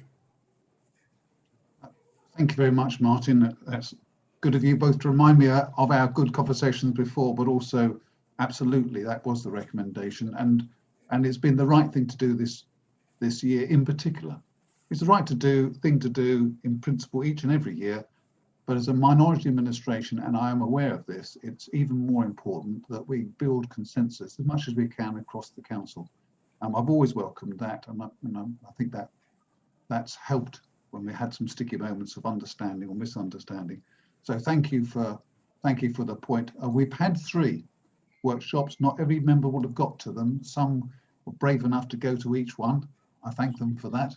And a lot of information was shared. We've had, of course, I think it was 3 scrutiny sessions, and I thank the chair and the deputy chair and other members for making that a robust, interesting, useful, and I think for those who watched, a valuable conversation. All of that I'm absolutely up for. I do think there is a place, although we will have to, and we are, maturing our understanding, but as we're going to have such an uncertain and volatile year, and there are so many big questions, not least how much government support will we or won't we get next financial year. There's none at the moment, and we've still got sizable gaps, budget gaps to close, as members, I hope, still understand, despite what we're doing and taking cost out, I mean, despite the redundancies that are in prospect. I absolutely welcome further engagement. I absolutely welcome, in group or otherwise, Martin, thank you, contributions and comments. They are useful tests for us as we do a better job than perhaps we've had to do before. We've really got to work at it hard and work at it together. And yes, absolutely, we'll arrange another budget workshop as and when we need it. And I'll continue to keep a very open door on that, as in my view, we should. Thank you very much, Councillor King. We're moving on to Councillor Scordis now. Willits, oh sorry, Councillor Willits next. Can we keep it brief, please? The meeting is meant to finish at 10, that leaves us 8 minutes.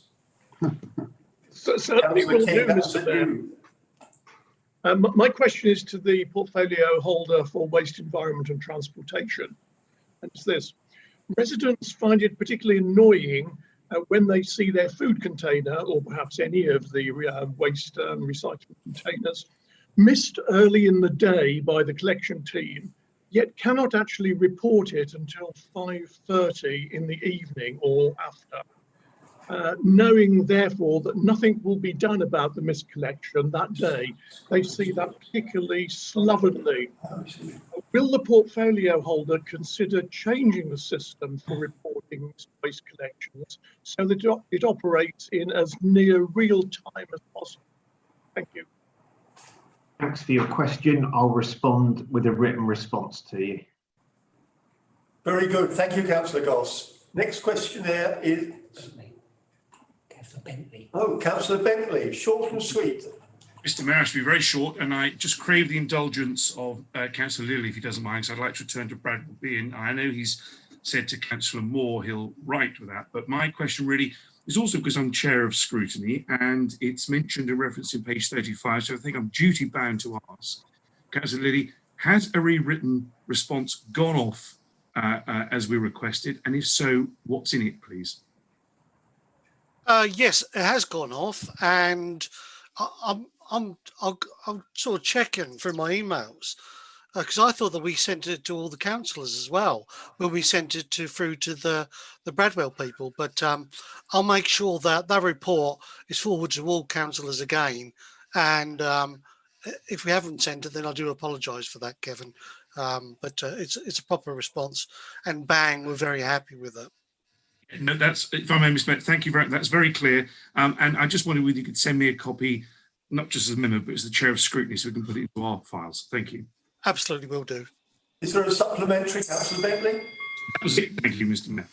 Okay, final one is Councillor Crowe. The final one on the list at the moment is Councillor Crowe. Okay, thank you, Mr. Mayor, and congratulations on your election. My question is to Councillor Goss. It concerns the ongoing saga of the missed waste and recycling collections at the Mill Apartments in Grosvenor Place. This happens far too often and can often be 2 weeks on the bounce without anyone appearing to collect the waste and recycling.